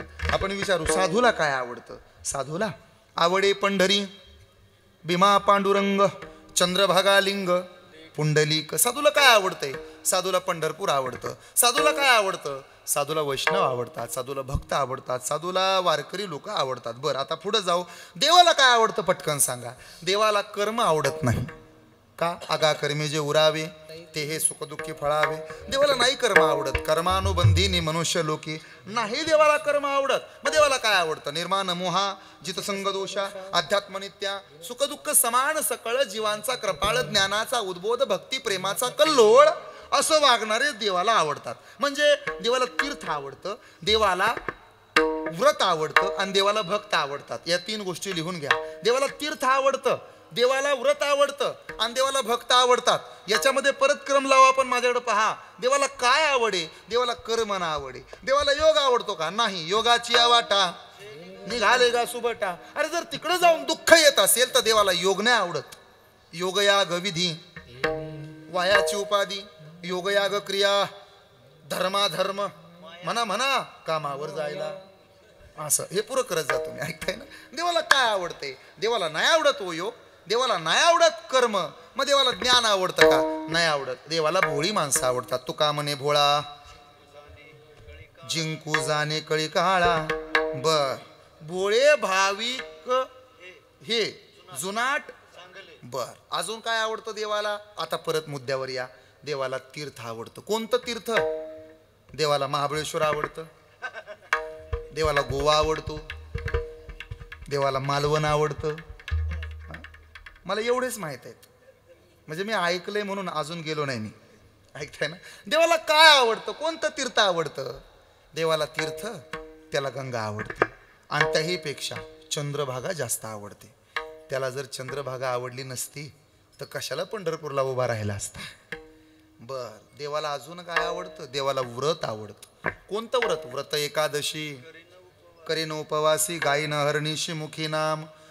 कळलं महाराज आम्हाला. देवाला अजून कोण आवडतं? देवाला भक्त आवडतात. माझे भक्त नारदा मी, वा, नावडे वैकुंठ शेषाचे शयन. काय आवडतं देवाला? देवाला हरिकथा आवडते. हरिकथेची आवडी करीतो सेवा. बर, ती हरिकथा कोण करतात? हरिभक्त करतात. आता हरिभक्त कोणाला म्हणायचं? हरीचे जे दास असतात त्यांना हरिदास म्हणत नसतात. मग हरी ज्यांचा दास असतो त्यांना हरिदास म्हणत असतात. हरी तैसे हरीचे दास, नाही तया भय मोह चिंतास, कोणी राहते उदासन, बळकट कास भक्तीची, ती आवडतात देवाला. बर, अजून महाराजांचाच एक अभंग आहे, फार गोड आहे. आता हे इथं उच्चारणं योग्य नाही, पण आहे अभंग तर उच्चारला पाहिजे. मांस चर्म हाड देवा अवघेची गोड. म्हणजे काय, हे आवडतं का देवाला? देवाला मांस नाही आवडत. पण आमच्यातलं एका वारकऱ्याचं दुकानच होतं, श्री विठ्ठल टिंब टिंब शॉप. कुणाचं होतं हो? सजन कसाया. दुपारी 12:30 वाजता गर्दी झाली की सजन कसाई महाराज देवाला बोलून घ्यायचे. देवा काय, आम्हालाही वाटतं रे देबेगावला जावं, सप्ताह चाललाय, तिथं मस्तपैकी पंक्तीला बसावं, गणेशजी सूत्रसंचालन करायला असतात, काय साऊंड आहे, अहो काय प्रकाशजींचा आवाज आहे, आणि काय ते भरत अण्णांचं वादन, हे सगळं ऐकल्याच्या नंतर सदा आनंद आहे. आम्हाला जावं वाटतंय, आम्हाला तिकडं जायचंय आम्हाला. सज्जन महाराज म्हणले, हे तुमचं सगळं खरं आहे, तुमच्याबरोबर मी पण येतो, माझ्याबरोबर तुम्हाला नेतो, पण गिराईक तुटता तुटना. कशाचं? म्हणजे तेव्हापासून तिकडं गर्दी होती, आताच आहे असं नाही. तेव्हापासूनच तिकडं ऊत आला होता, आताच आलाय असं नाही. तेव्हापासूनच जावायला किलोभर आणलं जायचं, आताच आणलं जाते असं नाही. तेव्हापासूनच. सध्या कोंबड्या महाराष्ट्रातल्या संकटात आहेत, सध्या सगळे प्राणी घाबरलेत. मग काय करतात? काय नाही, तुम्ही वजन करा, मी तोडून देतो. देवानं वजन करून दिलं आणि सजन कसाई महाराजांनी तोडून दिलं. आता हे ऐकून लगे तुम्ही उद्या टपरी टाकू नका. नाही काय नाही, बोराटे महाराजांनी सांगितलं, मग त्याला काय होतंय, त्याला काय होतंय, त्यानं बरंच काय काय होतंय. तुम्ही माझ्याकडे बघा. मावस करता हाऊस करी आणि जोडून वैरी ठेवेला. बर, अजून चर्म देवा आवडे. चर्म आणि देवाला आवडतं असं आहे का उदाहरण? आहे ना. आमच्यातलं एकाचं दुकानच होतं, श्री विठ्ठल फुटवेअर. फुटवेअर म्हणजे चपल्याचं दुकान. कुणाचं होतं? रोहिदास महाराजाचं चपल्याचं दुकान. आणि पूर्वी नवीन जोड घ्यायच्या भानगडीत लोक पडत नव्हते. टाका घालायचा होता शिवून. माणसानं शिळ्या भाकरीला आणि तुटलेल्या चपलेला कधीच नावं ठेवू नयेत. त्याच शिळ्या भाकरीनं आपलं पोट भरलं होतं आणि त्याच तुटक्या चपलेनं आपलं काट्या कुट्यापासून रक्षण केलं होतं. श्रीमंतीत माजायचं नसतं आणि गरिबीत लाजायचं नसतं. आपल्या घरातल्या दोन गोष्टी कधीच कोणाला नाही कळायला पाहिजेत. एक आपल्याकडे आलेला पैसा आणि दुसरी गोष्ट आपली झालेली तारांबळ. म्हणून अजूनही नारळाखालीच देण्याची पद्धत आहे, वर नाही देत. ह्या गोष्टी कळू नयेत. आपल्याकडे आलेल्या गोष्टी कधीच कोणाला कळल्या नाही पाहिजेत. नाही कळलं पाहिजे. श्रीमंती काय दावायची गोष्ट आहे का? नाही दावायची गोष्ट. पण सगळ्यात जर कुणाला जोर असेल तर यांना. हिची जर नणंद आली ना तर पोरं बरे आहेत का, घरचं बरं चाललंय, याचं तिला देणं घेणं नसतं. हे विचारते कधी, ह्याच्याकडे तिचं लक्ष नसतं. आल्यापासून पाणी देऊ का हो, माझ्याकडे बघताय, चहा करू का, हे ना सकाळी लवकर जातात, उशिरा येतात. काय त्यांचा तर मोबाईल नॉट रिचेबल राहतो, उचलतच नाहीत. सध्या सारखे वेटिंगला असतात. हे कळतंय ना माझ्याकडं. तिचं ध्यान कोण मेलंय, तिचं ध्यान कोण जगलंय ह्याच्यावर नसतं. किती तोळ्याचा आहे हो? बास खुश, त्याच्या पलीकडे काही नाही तिला वाटत. माझ्या अभंगाकडे यायचं आहे मला, माझ्याकडे लक्ष द्या. देवाला काय आवडतंय? देवाला हे नाही आवडत. देवाला काय आवडतं? देवाला भक्त आवडतो. इथं होतो आपण. मग देवाला जर भक्त आवडतो तर मला सांगायचंय तुम्हाला, देवाला भक्ताच्या सगळ्या गोष्टी आवडतात. त्यातल्या मांस, त्यातलं चर्म आणि त्यातलं हाड. हाड म्हणजे हाय का उदाहरण आहे ना, नामदेव महाराजाला जगाच्या मालकानं हाक मारली, नामा जा मंगळवेड्याला, चोकोबऱ्यांना समाधिस्थ होऊन आता वेळ होईल, जा रे. त्यांचा अंत्यविधी झाला असेल. आम्ही ऐकलंय 25 लोकांचा अंत्यविधी झालाय. काल त्या चोखाची बायको माझ्या दारात आली होती आणि माझ्या पायावरती डोकं आपटून आपटून म्हणत होती, जन्म गेला उष्टे खाता, लाजणे तुझ्या चित्ता. भांडली बघ माझ्या बरोबर, जा त्या गर्दीत जा आणि तिथली हाडं उचलून आण. माझ्या हातानं मला समाधी द्यायची माझ्या चोखोबाला. नामदेव महाराज हसले, पांडुरंगा 25 माणसाचा एकत्र अंत्यविधी केलाय, कशी आणावी माझ्या चोखोबऱ्याची हाडं उचलून, कसं ओळखावं? माझ्या पांडुरंगानं नामदेव महाराजाला उत्तर दिलं, नामा ज्या हाडातून विठ्ठल विठ्ठल विठ्ठल विठ्ठल शब्द ऐकायला येईल ते हाड मला सगळ्यात जास्त आवडलेलं असेल. जगाच्या मालकानं स्वतःच्या हातानं एका भक्ताला महाद्वारात समाधी दिली. त्या भक्ताचं नाव संत चोखोबा आहे, हे लक्षात ठेवा. आजही संत चोखोबाऱ्यांची समाधी कुठे आहे? पंढरपुरात महाद्वारातच आहे ना. हे देवाला आवडे म्हणजे भक्त देवाला आवडतात. अजून पुढे जाऊ, अहो भक्त ज्यांना आवडतात ते सुद्धा देवाला आवडतात. तेही प्राणापर होते, मजा आवडती निरोते. जे भक्त चरित्राते प्रशंसिती.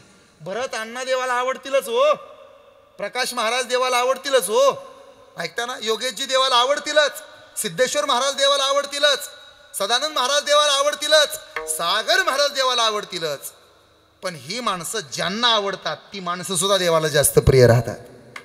हाय का अशी पॉलिसी जगात? कुठं हाय का? कुठं? कुठेच नाही. आपण फक्त आपल्याच बायकोवर प्रेम करतो. अरे तुम्ही हसताय का? यात हसायचं काय? चौकदार कसं केलं पाहिजे? आपल्याच बायकोवर प्रेम केलं पाहिजे ना. ऐकताय ना? देवानं 16,108 साधूंचा उद्धार केला आणि बायका करून घेतल्या. त्यातही पुन्हा घोटाळा होऊ नये, ह्या बंदिवासातनं बाहेर आणलेल्या जर रिकाम्या राहिल्या तर स्वायत्ततेचं वातावरण स्वातंत्र्यात येऊन स्वातंत्र्याचं पुन्हा विद्रुपीकरण होऊ नये याच्यासाठी त्यांचा उद्धार केला. ऐकताय ना? आपण फक्त आपल्याच पोरांवर येऊ दे ना तोंडात तुमच्या. काय हौशी माणसं आहे तो. देव मात्र सगळ्या जगावर प्रेम करतो. बरं, आपण फक्त आपल्या भावावर प्रेम करतो. माझी विनंती आहे, मी जाता जाता सांगू का तुम्हाला, मला पुढं जायचं. देवाला काय आवडतं हे तुम्हाला कळालंय चांगलंच. माझ्याकडे बघा, देवाला अधिकार आवडत नाही, देवाला कर्तव्य आवडतं. माझ्या कीर्तनातनं हे घेऊन जा. देवाला काय आवडतं? देवाला अधिकार आवडत नाही आई, देवाला कर्तव्य आवडतं. ऐका ना, प्रभू रामचंद्रानं मनात आणलं असतं, अधिकारच वापरला असला, प्रभू रामचंद्रानं जर अधिकारच वापरला असता तर प्रभू रामचंद्राला गादीचं मालक होता आलं असतं. पण प्रभू रामचंद्राला गादीचं मालक व्हायचं नव्हतं, त्याला राम व्हायचं होतं. त्याला काय व्हायचं होतं? राम व्हायचं होतं. याला कर्तव्य म्हणतात. पुढचं ऐका, लक्ष्मण जर म्हणला असता ना, मी मी मी होणार राजा, गादीचा वारस बनला असता, पण लक्ष्मणाला लक्ष्मण व्हायचं होतं. आपण अधिकार पाहतो. माझ्याकडे बघा, थोरल्या जावेनं धाकट्या जावेला स्कूटीवर बसवलं पाहिजे, स्टार्टर चालू केला पाहिजे, बटन टाकलं पाहिजे आणि मस्तपैकी तिनं जवळची सिटी कोणती आहे तुमच्या? सिद्धेश्वर महाराज. संभाजीनगरला नेलं पाहिजे. MIDCच्या पलीकडे मोठं कपड्याचं दुकान आहे वाळूंच्या पड्याल, तिथं नेलं पाहिजे. ऐकताय ना? आणि धाकट्या जावेला नेऊन कुठल्या पाहिजे तो ड्रेस घे, कपडे घे असं म्हणलं पाहिजे. तिनं 2,000ची खरेदी केली पाहिजे. थोरलीनं म्हणलं पाहिजे, 2,000ची काय घेते? 5,000ची घे, पैसे मी देते, लाडक्या बहिणीचे साठलेत माझ्याकडं, घे असं म्हणली पाहिजे. म्हणेल का हो? खुशाल नाही म्हणतात तो बाया गावातल्या, त्यांना पक्की खात्री आहे. हे फक्त स्वप्न बघा. उलट स्प्लेंडर प्लस वर नवऱ्याला बसवते गुरुजी, असे मागं पप्याला बसवते, पुढं गुड्डीला बसवते, गावात घेऊन जाते, मस्तपैकी कपडे आणते 15-20 हजाराचे, आणि घरी आल्यावर धाकटी जाऊ म्हणते, ताई तुम्ही तर बोलला पण नाही शॉपिंगला जाताना, अचानक कसं काय आणलं? अगं काय झालं ना, पप्पा ऐकतच नव्हते, पप्पानी फोन पेला पैसे पाठवले, यातलं आमचं काहीच नाही, सगळं आहे ना ते सगळं पप्पांनीच घेतलं, मी नको म्हणत होते ते पण नको म्हणत, त्यांना तर ना सासऱ्यानं घेतलेलं काहीच आवडत नाही, ती नको नको म्हणत होते, दुकानात सुद्धा येत नव्हते तरी 4 ड्रेस घेतले, नको नको म्हणत होते, आमच्या पप्पांनी ना सगळं आणलंय, ह्यातलं माझं काहीच नाही, तुझ्यासाठी स्वतंत्र नरकाचं बांधकाम चालू आहे. पैसा नवऱ्याचा नाव करते तुझ्या बापाचं, हिथं तिथं नाही, स्वतंत्र नरकाचं बांधकाम, तुझ्यासाठी स्पेशल गेस्ट रूम आहेत, मल्टीपर्पज हॉलच आहे तुझ्या मैत्रिणी करता तुझ्या करता. माझी विनंती आहे, माझं कीर्तन तुम्हाला किती कळतंय मला घेणं देणं नाही, पण अधिकारापेक्षा कर्तव्य करा. माझं बरोबर आहे ना बोलणं? अधिकारापेक्षा कर्तव्य करा. एका माऊलीचं नाव होतं सीता, प्रभू रामचंद्राची बायको होती, जगाच्या मालकाची धर्मपत्नी आहे, 14 वर्ष 14 दिवस बिगर चपल्याचं फिरली. तिनं जर मनात आणलं असतं तर गादीचं वारं स्वतः आलं असतं की, पण तिनं अधिकार नाही पाहिला, तिनं केलं ते कर्तव्य केलं.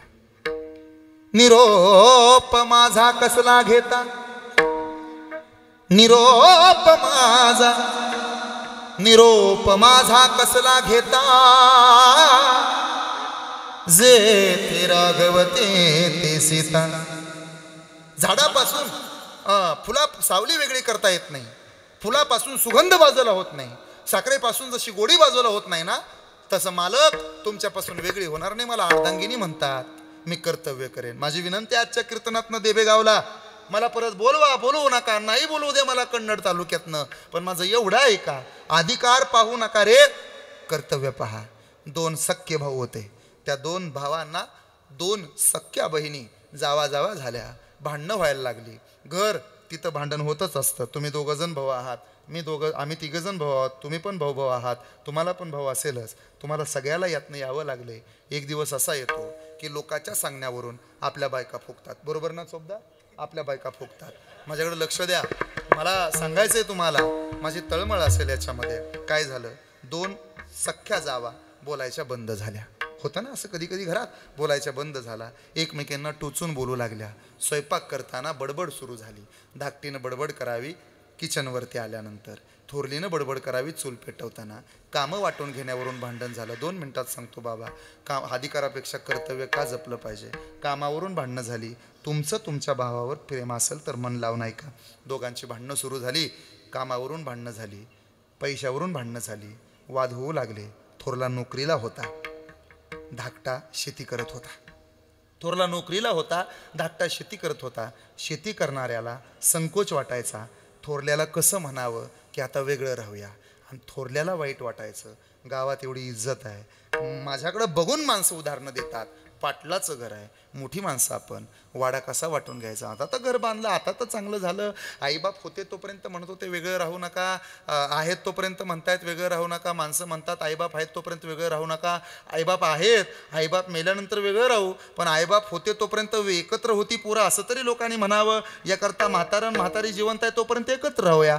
2 भावाच्या मनातला विचार होता, बायकांना आवडलं नाही. धाकटीनं धाकट्या भावाला सांगितलं, हे बघा, एक तर ती तरी या घरात राहील, नाही तर मी तरी या घरात राहीन. तुमचा भाऊ आणि जर तुम्हाला प्रिय असेल तर राहू द्या तुमचा तुम्हाला संसार. निघाले माहेराला. धाकट्याला वाटलं मोडण्यापेक्षा संसार एक दिवस एक होणारच आहे, एक दिवस हे होतच असतं.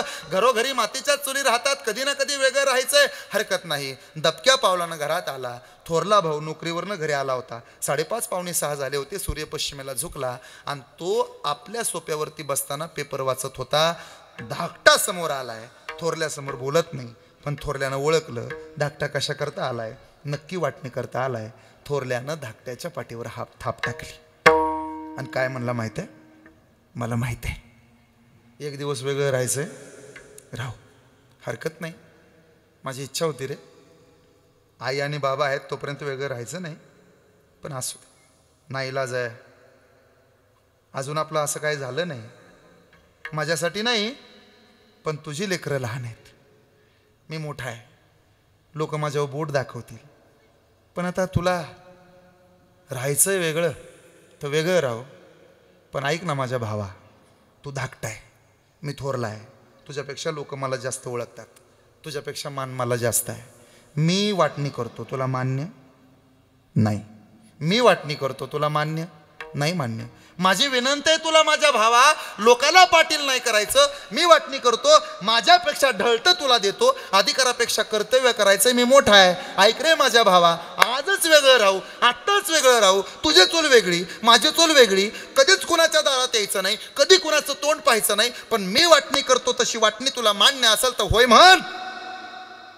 धाकट्याच्या बायकोने त्याला खुणावलं, हो म्हणा. एकदा यांच्या कचाट्यातून सुटू, आपला आपला प्रपंच नेटानं करू. असू दे अर्धा एकर शेती आपल्याला कमी, आपण चांगल्या पद्धतीने करू. थोरल्याच्या डोळ्यात पाणी आलं. अगं तू लहान होती, माझ्या धाकट्याचं लग्न मी करून दिलंय, माझ्या भावाचं लग्न केलंय, माझ्या बायकोपेक्षा तुझी जास्त हौस केली, हरकत नाही. मी वाटणी करतो. भावा ऐक, राहा पुढं उभा. दोघं नवरा बायको पुढं उभा राहिले, याची बायको पाठीमाग उभा राहिली आणि थोरल्यानं वाटणी केली. ऐकताय ना आपण, थोरल्यानं वाटणी केली. वाटणी करणारा थोरला भाऊ बोलायला लागला, ऐक रे माझ्या भावा, तुझी पोरं लहान, माझी पोरं मोठी. तुझी लेकरं लहान, माझी पोरं मोठी. आपण वाटण्या करताना अशा करू, नवीन बांधलेलं घर तुला, नवीन बांधलेलं 2 खणाचं घर तुला आणि जुनं 4 खणाचं घर मला. मान्य? मान्य. भावा तू माझ्यापेक्षा लहान आहेस, वाटणी करतोय मी. ऐक रे माझ्या राजा, मी नोकरीला, तू शेती करतो. ट्रॅक्टर तुला, मला जायला यायला लागतं 4 चाकी मला. मान्य. तू शेती करतो, मी नोकरी करतो. वाटणी करून मी रिकामा होतो. ऐक, आईच्या गळ्यातलं सगळं सोनं नाणं आई आहे तोपर्यंत तिच्याकडे राहील. आई गेल्यानंतर सगळं तुला, आई गेल्यानंतर सगळं तुला. ऐकतोस का? बापानं केलेली पंढरपूरची वारी मला चालतंय ना? हो. ऐक रे माझ्या धाकट्या भावा, माझाच अंश आहेस तू. एका आईच्या पोटातनं लेकरच म्हणून जन्माला आलो. तुझी लेकरं लहान, माझी लेकरं मोठे आहेत. तसं तर वाटणी करायची इच्छा नाही, पण जगाची रीत आहे, आपापल्या सोयीसाठी करू. तुझी पोरं लहान, माझी पोरं मोठी. आई तुझ्याकडं, म्हातारं माझ्याकडं. धाकट्याचा हुंदका दाटून आला. आई आई तुझ्याकडं आणि बाप माझ्याकडं. तुझी पोरं लहान, सांभाळायला कामाला येईल. पुढचं सांगू का माझ्या राजा? काय? तू शेती करतो, मी नोकरीला आहे. 3 एकर तुला आणि 2 एकर मला. मान्य? मान्य. आता शेवटचा ऐक माझ्या भावा, जेव्हा जेव्हा तू आजारी पडशील ना, जेव्हा जेव्हा तुला बरं वाटायचं नाही ना, जेव्हा जेव्हा तुझा हुंडका दाटून येईल आणि तुला सहन व्हायचं नाही ना, ऐक रे माझ्या राजा, तू माझ्यापेक्षा लहान आहे रे, माझ्या पुढं मोठा झालाय, मी मोठा आहे. ऐक, तू आजारी पडला ना की माझी मांडी तुला आणि मी मेल्यावर तुझा खांदा मला. अशा वाटण्या घराघरात प्रत्येकाच्या झाल्यात ना. पण अधिकार पाहू नका, वाटण्या करताना कर्तव्य करायला शिका. हे देवाला आवडतं, हे देवाला आवडतं. आणि नाही याच्यापेक्षा तुम्हाला सुधारलं तर नामाचा उच्चार रात्रंदिन हा प्रकार देवाला आवडतो. पण नुसता नामाचा उच्चार रात्रंदिवस मुखामध्ये असून उपयोग नाही. त्यासाठी गळ्यामध्ये पवित्र तुळशीची माळ, कपाला उभा गंध आणि हृदयामध्ये जो जो वारकरी आहे त्या वैष्णवाविषयी कळवळा असला की तो मनुष्य देवाला प्रिय होतो. अभंगाचं ध्रुवपद. तुळसी माळ गोपी चंदन टिळा, तुळसी माळ गोपी चंदन टिळा, तुळसी माळ गोपी चंदन टिळा, सर्व तुळसी माळ गोपी चंदन टिळा, तुळसी माळ गोपी चंदन टिळा, तुळसी माळ गोपी चंदन टिळा, तुळसी माळ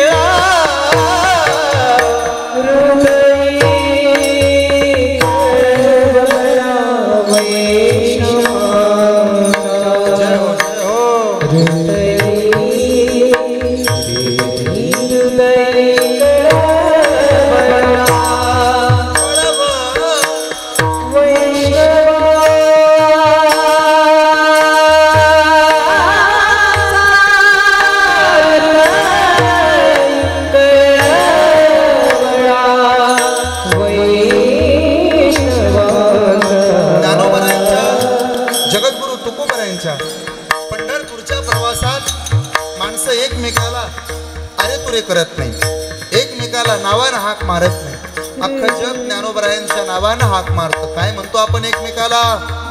माऊली म्हणतो. काय म्हणतो आपण? याला हृदयामध्ये कळवळ असणं म्हणतात. ना जातीचा, ना गोताचा, ना कुळाचा असतो, ओळखी पाळखीचा नाही. पण एखाद्याला काटा मोडला तर त्याच्या पायातून येणारं रक्त पुसायला माणसांची गर्दी आहे. एखाद्यानं जेवण केलं नाही तर त्याच्या पोटाचा विचार करायला माऊली म्हणून आपण पुढे जातोय. कोटी लोक असतात पंढरपुरात, लाखांना गर्दी असते, पण कुणी कधी चुकत नाही, कुणी हरवत नाही. आणि हरवलं तर पुन्हा एका छताखाली येतं. त्या छताचं नाव वैष्णव आहे. इथं आम्ही एकमेकांना हृदयात ठेवतो. संसारात माणसं डोक्यात राहतात, संसारातली माणसं डोक्यात राहतात आणि परमार्थातली माणसं हृदयात राहतात. सोनं घालणारी माणसं डोक्यात राहतात, माळ घालणारी माणसं हृदयात राहतात. सिनेमातली गाणी म्हणणारी माणसं डोक्यात राहतात, कीर्तनात गोड चाली म्हणणारी माणसं हृदयात राहतात. सगळेच निर्णय बुद्धीचे ऐकून घ्यायचे नसतात. आपलं हृदय शरीराच्या लेफ्टला आहे, भलेही ते लेफ्टला असेल, पण त्याचे सगळे निर्णय राईट असतात. का?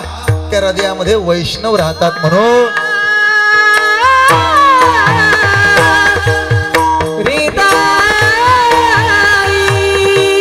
जय हो.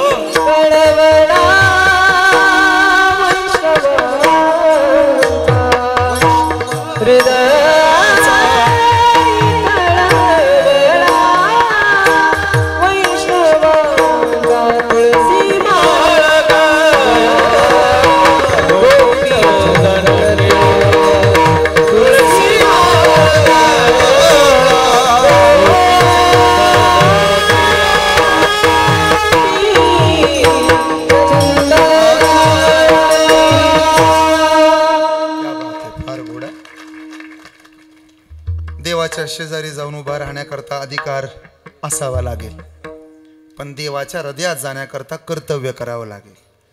नेहमी नामस्मरण करणं, कपाळाला गोपीचंदन असणं, गळ्यामध्ये तुळशीची माळ असणं हे कर्तव्य आहे.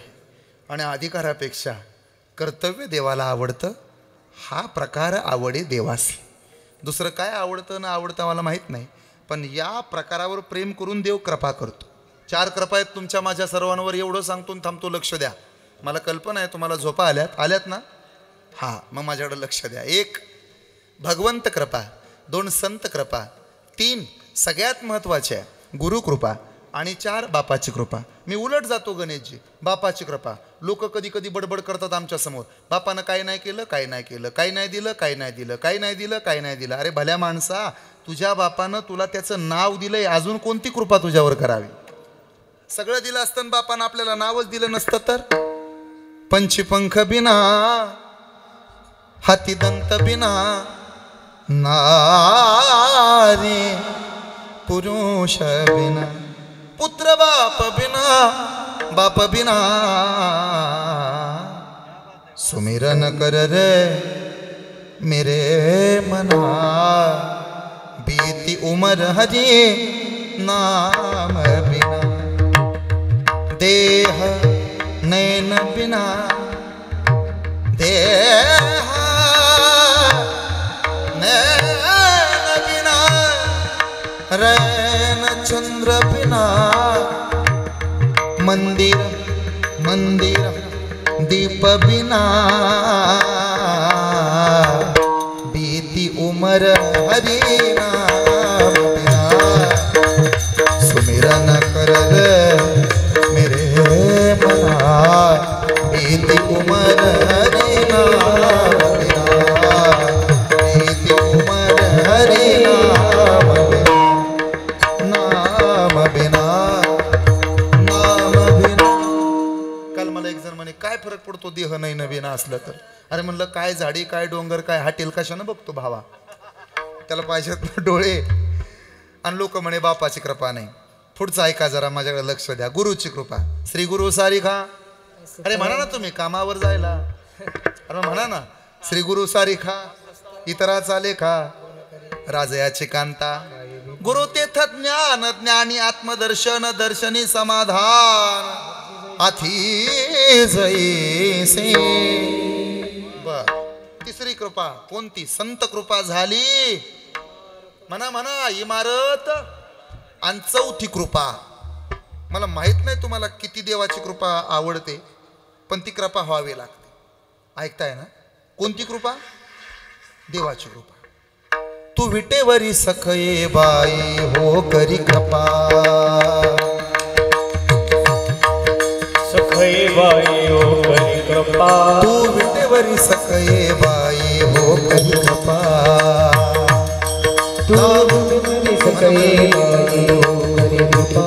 माझे मन लागो तुझे पायी हो करी कृपा.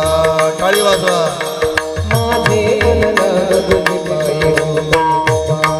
तू सावळे सुंदरी हो करी कृपा. टाळी वाजली पाहिजे सर्व. लावण्य मनोहरी हो करी कृपा. निज भक्ता करुणा करी हो करी कृपा. निज भक्ता करुणा करी हो करी कृपा. पंढरपुरी राहिली,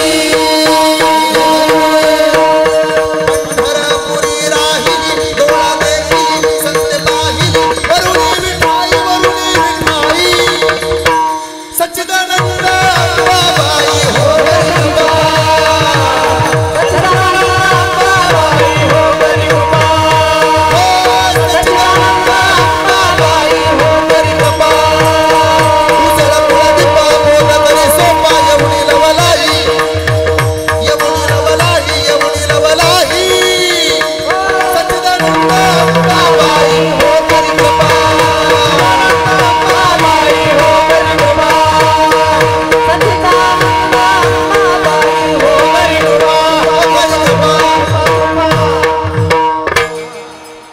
तू विटेवरी सखये बाई हो करी कृपा.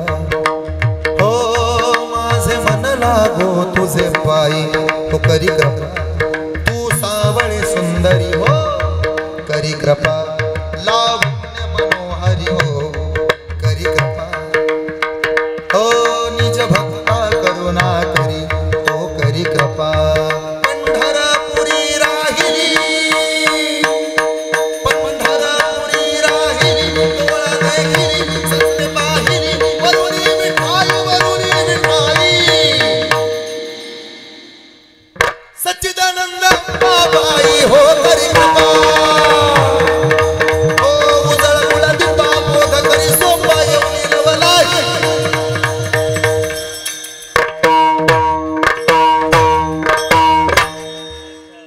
ही कृपा पण कधी होते माहित आहे? ऐकाच आता. वाजवलेच अण्णाने एवढं गोड तर म्हणूच म्हणू ना. आषाढी कार्तिकी तुझ्या गोंधळाला गाठी हो. कार्तिकी तुझ्या गोंधळाला गाठी हो. बसले रे. झाले कीर्तन. उद्या हात वर. या एक साथ सरळ. ज्यांचा कोपरा तुम्हाला तिथं मोडेल एक हात सरळ वर. एक साथ टाळ करी. टाळ वाजले पाहिजे. टाळ एक टाळ. आनंदानं आनंदानं देवाची कृपा प्राप्त करून घ्यायची असेल तर हे भजन करावं लागेल. बोलावं लागेल. टाळी वाजवावी लागेल. टाळ वाजवावा लागेल. पाऊल उचलावं लागेल. पाय उचला. ज्याला हात आहेत त्याने हात उचला. ज्याला पाय दिले त्यांनी पाय उचला. आपल्याला उचलल्या अगोदर आपण या दोन गोष्टी उचलाव्या. जय हो. आषाढी कार्तिकी तुझ्या गोंधळाला गाठी हो. आषाढी कार्तिकी तुझ्या गोंधळाला गाठी हो. कुंडली कधी बटा शोभे वाळवंटी हो.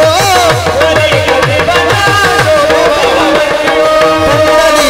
बटा शोभे वाळवंटी हो. एका जणाला आपला उभी करते वरी कटी हो. एका जणाला आपला उभी करते वरी कटी हो. हो उधो बोला, उधो बोला, उधो बोला, उधो बोला, उधो बोला कृष्ण माझ्या आवडीचा हो. उधो बोला कृष्ण माझ्या आवडीचा.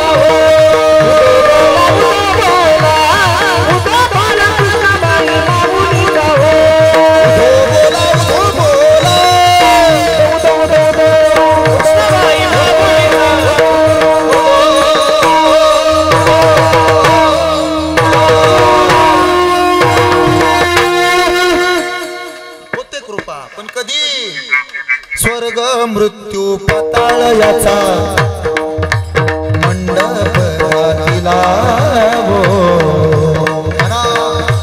स्वर्ग मृत्यू पाताळ याचा मंडप गातीला हो स्वर्ग मृत्यू पाताळ याचा मंडप मंडप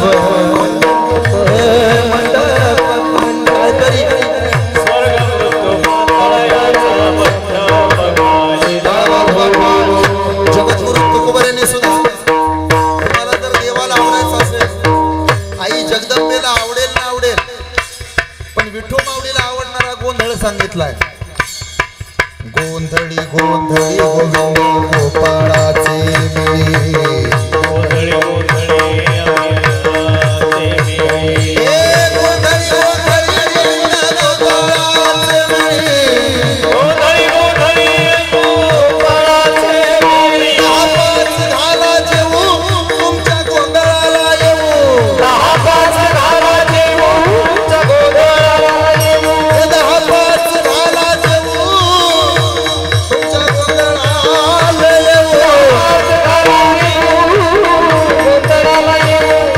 क्रोध बकरा मारा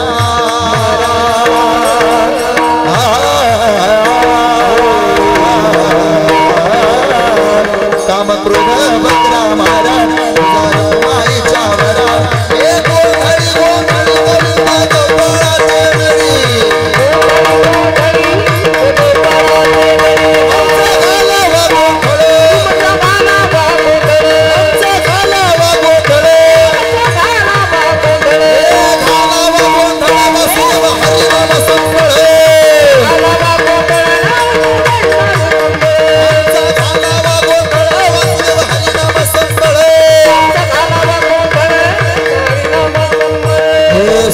मृत्यू पाताळयाचा मंडप गातीला हो स्वर्ग मृत्यू पाताळ याचा मंडप गातीला हो. अशा मंडपात काय झालंय? अनादि निर्गुण प्रगटली भवानी, अनादि निर्गुण प्रगटली भवानी, महिषासुर मर्दनाला महिषासुर मर्दनाला विघ्नपती करवया झाडली, भक्ताला घेतो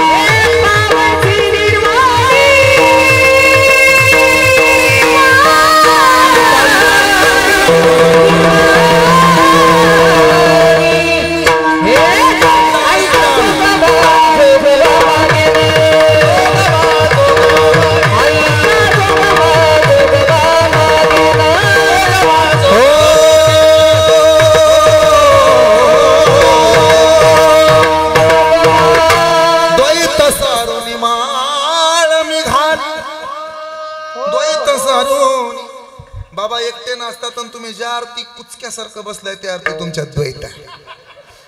ते एवढे सुंदर नसतात आणि तुम्ही नुसतं टुकमुक बघतोय, चांगला द्वैत आहे तुमच्या. मग खरा परमार्थ ऐका आता ह्या बाबाचा असा का द्वैत सारुणी माळ निघाली हाती बोधाचा झेंडा घेईन भेदरहित वारीसी जाईन. आपण आपल्या अभंगातनं बाजूला नाही, तिसऱ्या चरणा करता खटडोप आहे. भेदरहित भेदरहित भेदरहित वारीसी जाईन वारीसी जाईन वारीसी जाईन. जोगवा मागीन आईचा जोगवा मागीन जोगवा मागीन आईचा जोगवा मागीन जोगवा मागीन आईचा जोगवा मागीन. स्वर्ग मृत्यू पाताळ याचा मंडप गातीला हो स्वर्ग मृत्यू पाताळ याचा मंडप गातीला हो. चारी वेदाचा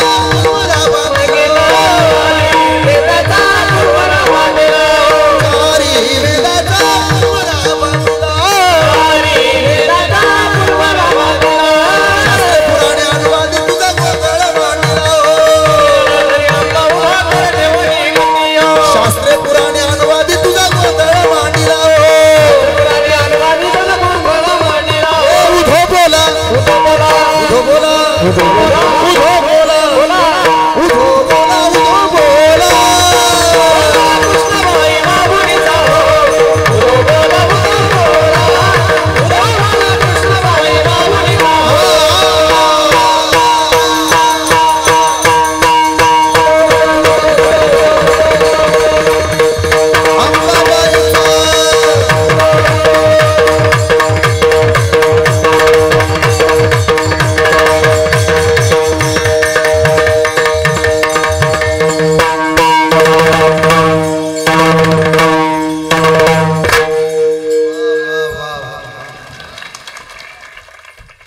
हे भेदरहित वारीसी जाईल पण कधी जाईल आषाढी कार्तिकी पंढरीची वारी काय होते हो तिथं गेल्यावर तेथील तृणपाशा नाही देव जाणावे मी आपल्या अभंगात आहे तुम्ही कुठे आहे माहित नाही मला तेथील तृणपाशा नाही देव माना आम्हाला तेवढा वेळ नाही महाराज मग मंदिराच्या मागं जा तिथं कशाला देखता रावळाची पाठ तीर्थे घडती 360 नाही वेळ तेवढा मग अवघेच तीर्थे घडती एक वेळा चंद्रभागा डोळा नाही तेवढा वेळ मग एक काम करा तुम्ही फक्त पंढरपूरला जाऊन कळस बघा तू का म्हणे मोक्ष देखीला गोवा आपलं देखीला कळस तात्काळ हा नाश अहंकाराचा बर आता तेवढाही वेळ नाही मग एक काम करा पंढरपूरमध्ये फक्त एक पाऊल टेकवा उचला आणि घरी जा फायदा होईल ना कोणता वाराणसी एक मासा गोदावरी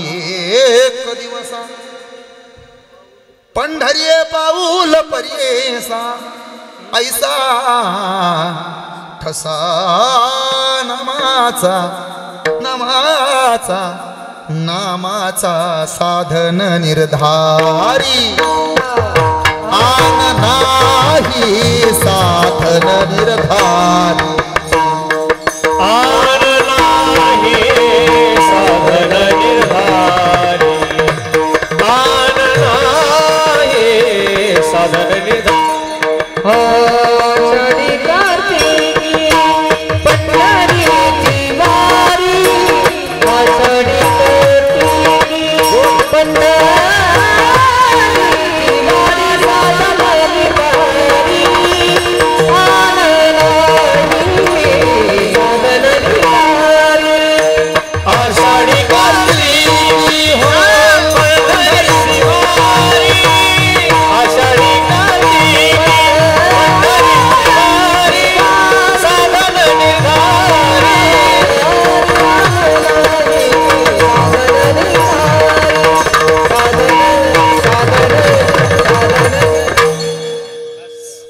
असा भक्त देवाला आवडतो कसा आत्तापर्यंत सांगितला तसा आणि लक्षात राहिला नसला तर मी सांगतो पुन्हा एकदा आता सांगेन तसा कसा नामस्मरण करणारा प्रपंचातली आसक्ती कमी करून परमार्थात वाढवणारा अधिकारापेक्षा कर्तव्य जपणारा आणि पारमार्थिक वृत्तीचा अंगीकार करून साधन निर्धारी आण नाही या परमपदाला प्राप्त झालेला देवाला खूप आवडतो नाथ महाराज आमचा प्रश्न आहे तुम्हाला नुसताच आवडतो का हो?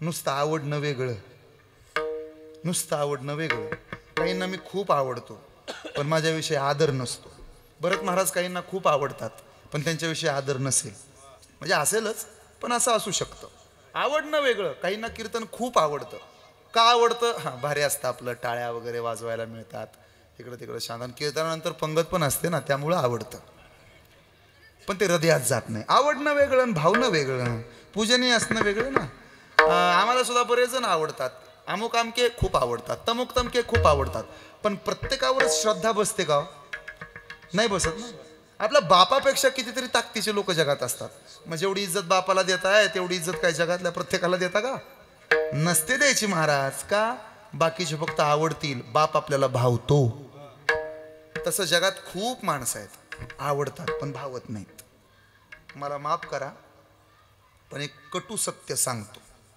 कसं असतं मोबाईल घेतला ना 6 महिने 7 महिने 8 महिने 10 महिने तो खूप आवडतो प्रचंड आवडतो पण आवड कमी होते हो 1-2 वर्षानंतर 4 वर्षानंतर 5 वर्षानंतर 10 वर्षानंतर तो पूर्वी जेव्हा जसा आवडत होता तसा आता आवडत नाही बरोबर ना मोबाईल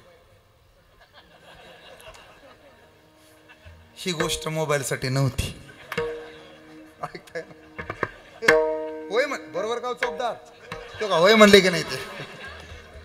म्हणजे याचा अर्थ असा आहे, आवड कमी कमी होत जाईल, आवड इकडची तिकडं. हे पहा, आईमध्ये ना आपल्यामध्ये एक फरक आहे.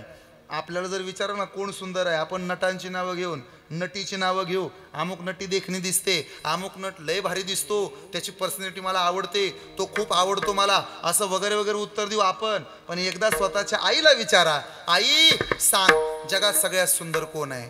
ती लोकांची नावं घेत नाही, ती म्हणते माझं लेकरूच जास्त सुंदर दिसतं. आवडणं वेगळं, भावणं वेगळं. आवडू नये कोणी कुणाला.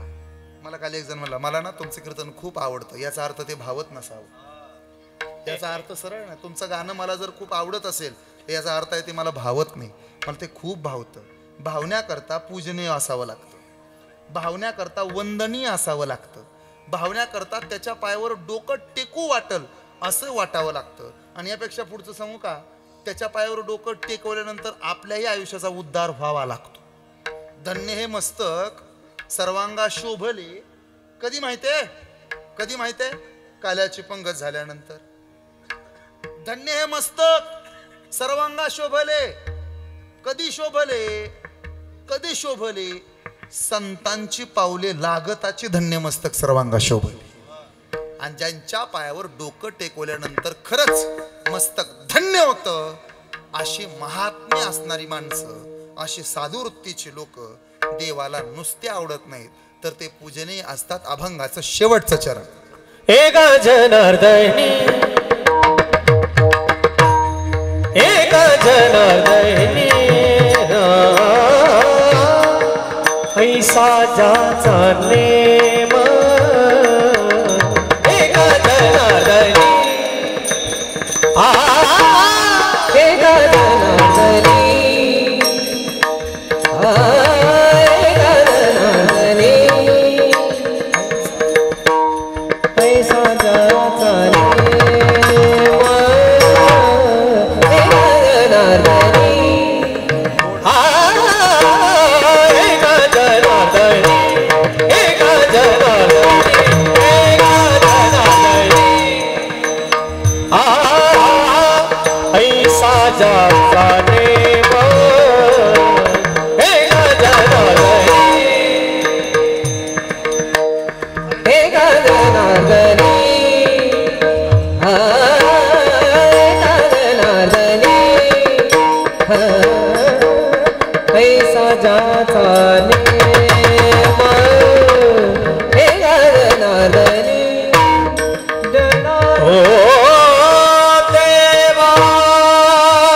जगे तो देवा भोज, तो देवा परम रजा.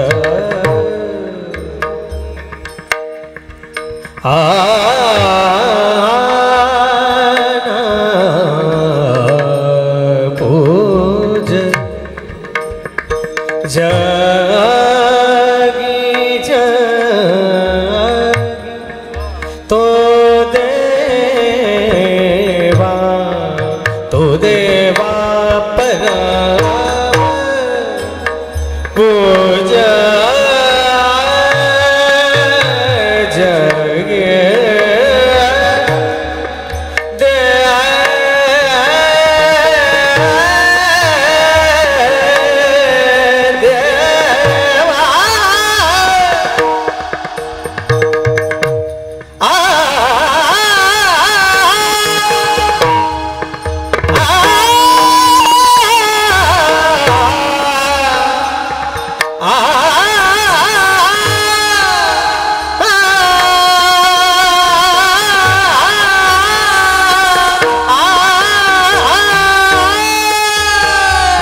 तो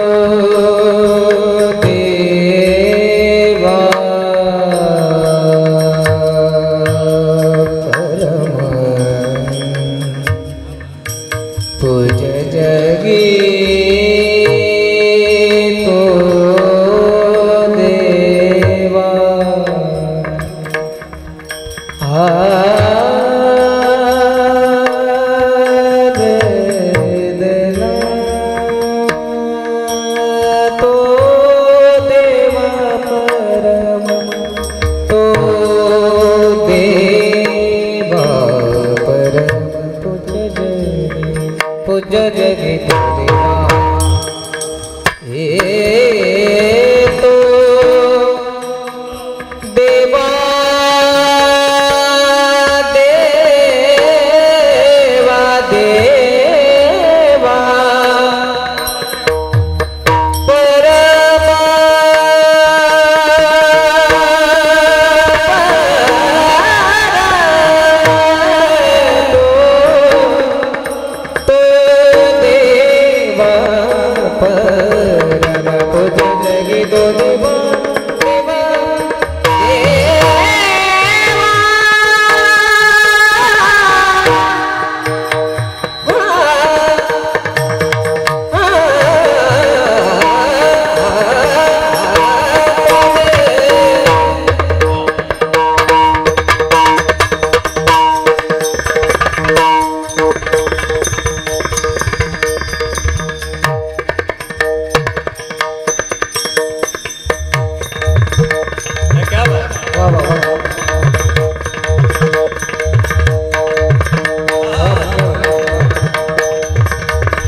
सदानंद महाराज या ठिकाणी सनई वाजवत आहेत. सर्वांनी जोरदार टाळ्या वाजवून स्वागत करा. सर्दी आहे जरा, सर्दी झालेली आहे पण सांभाळून घ्या. जसं येईल तसं सर्वांनी महाराजांकरता नाकानं सनई वादन होते.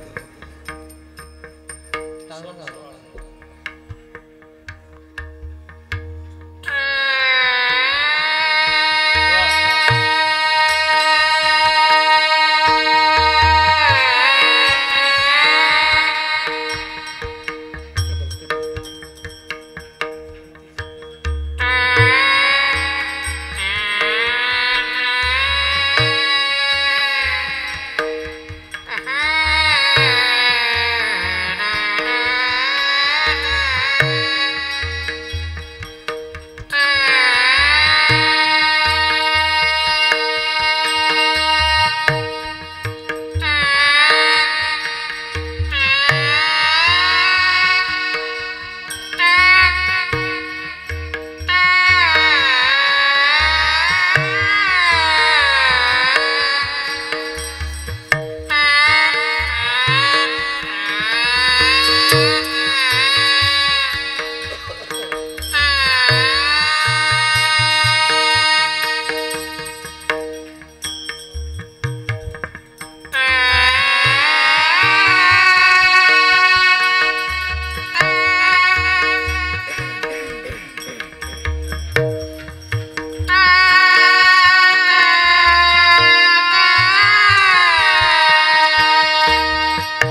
गोपी चंदन टिळा हृदयी कळवळा वैष्णवांचा एकदा खरंच मनापासून टाळे वाजवा. फार गोड. हे सदानंद महाराज दरवर्षी असतात का याच वर्षी आले? पहिल्याच वर्षी आलेत ना? बोलवणारे गणेशजीच होते ना? तुम्हीच बोलवलंय ना? हे डबल काम आहे, लक्षात राहू द्या. वर टाइम लक्षात राहायला पाहिजे. झालंय कीर्तन. चांगलं वागा, चांगलं राहा.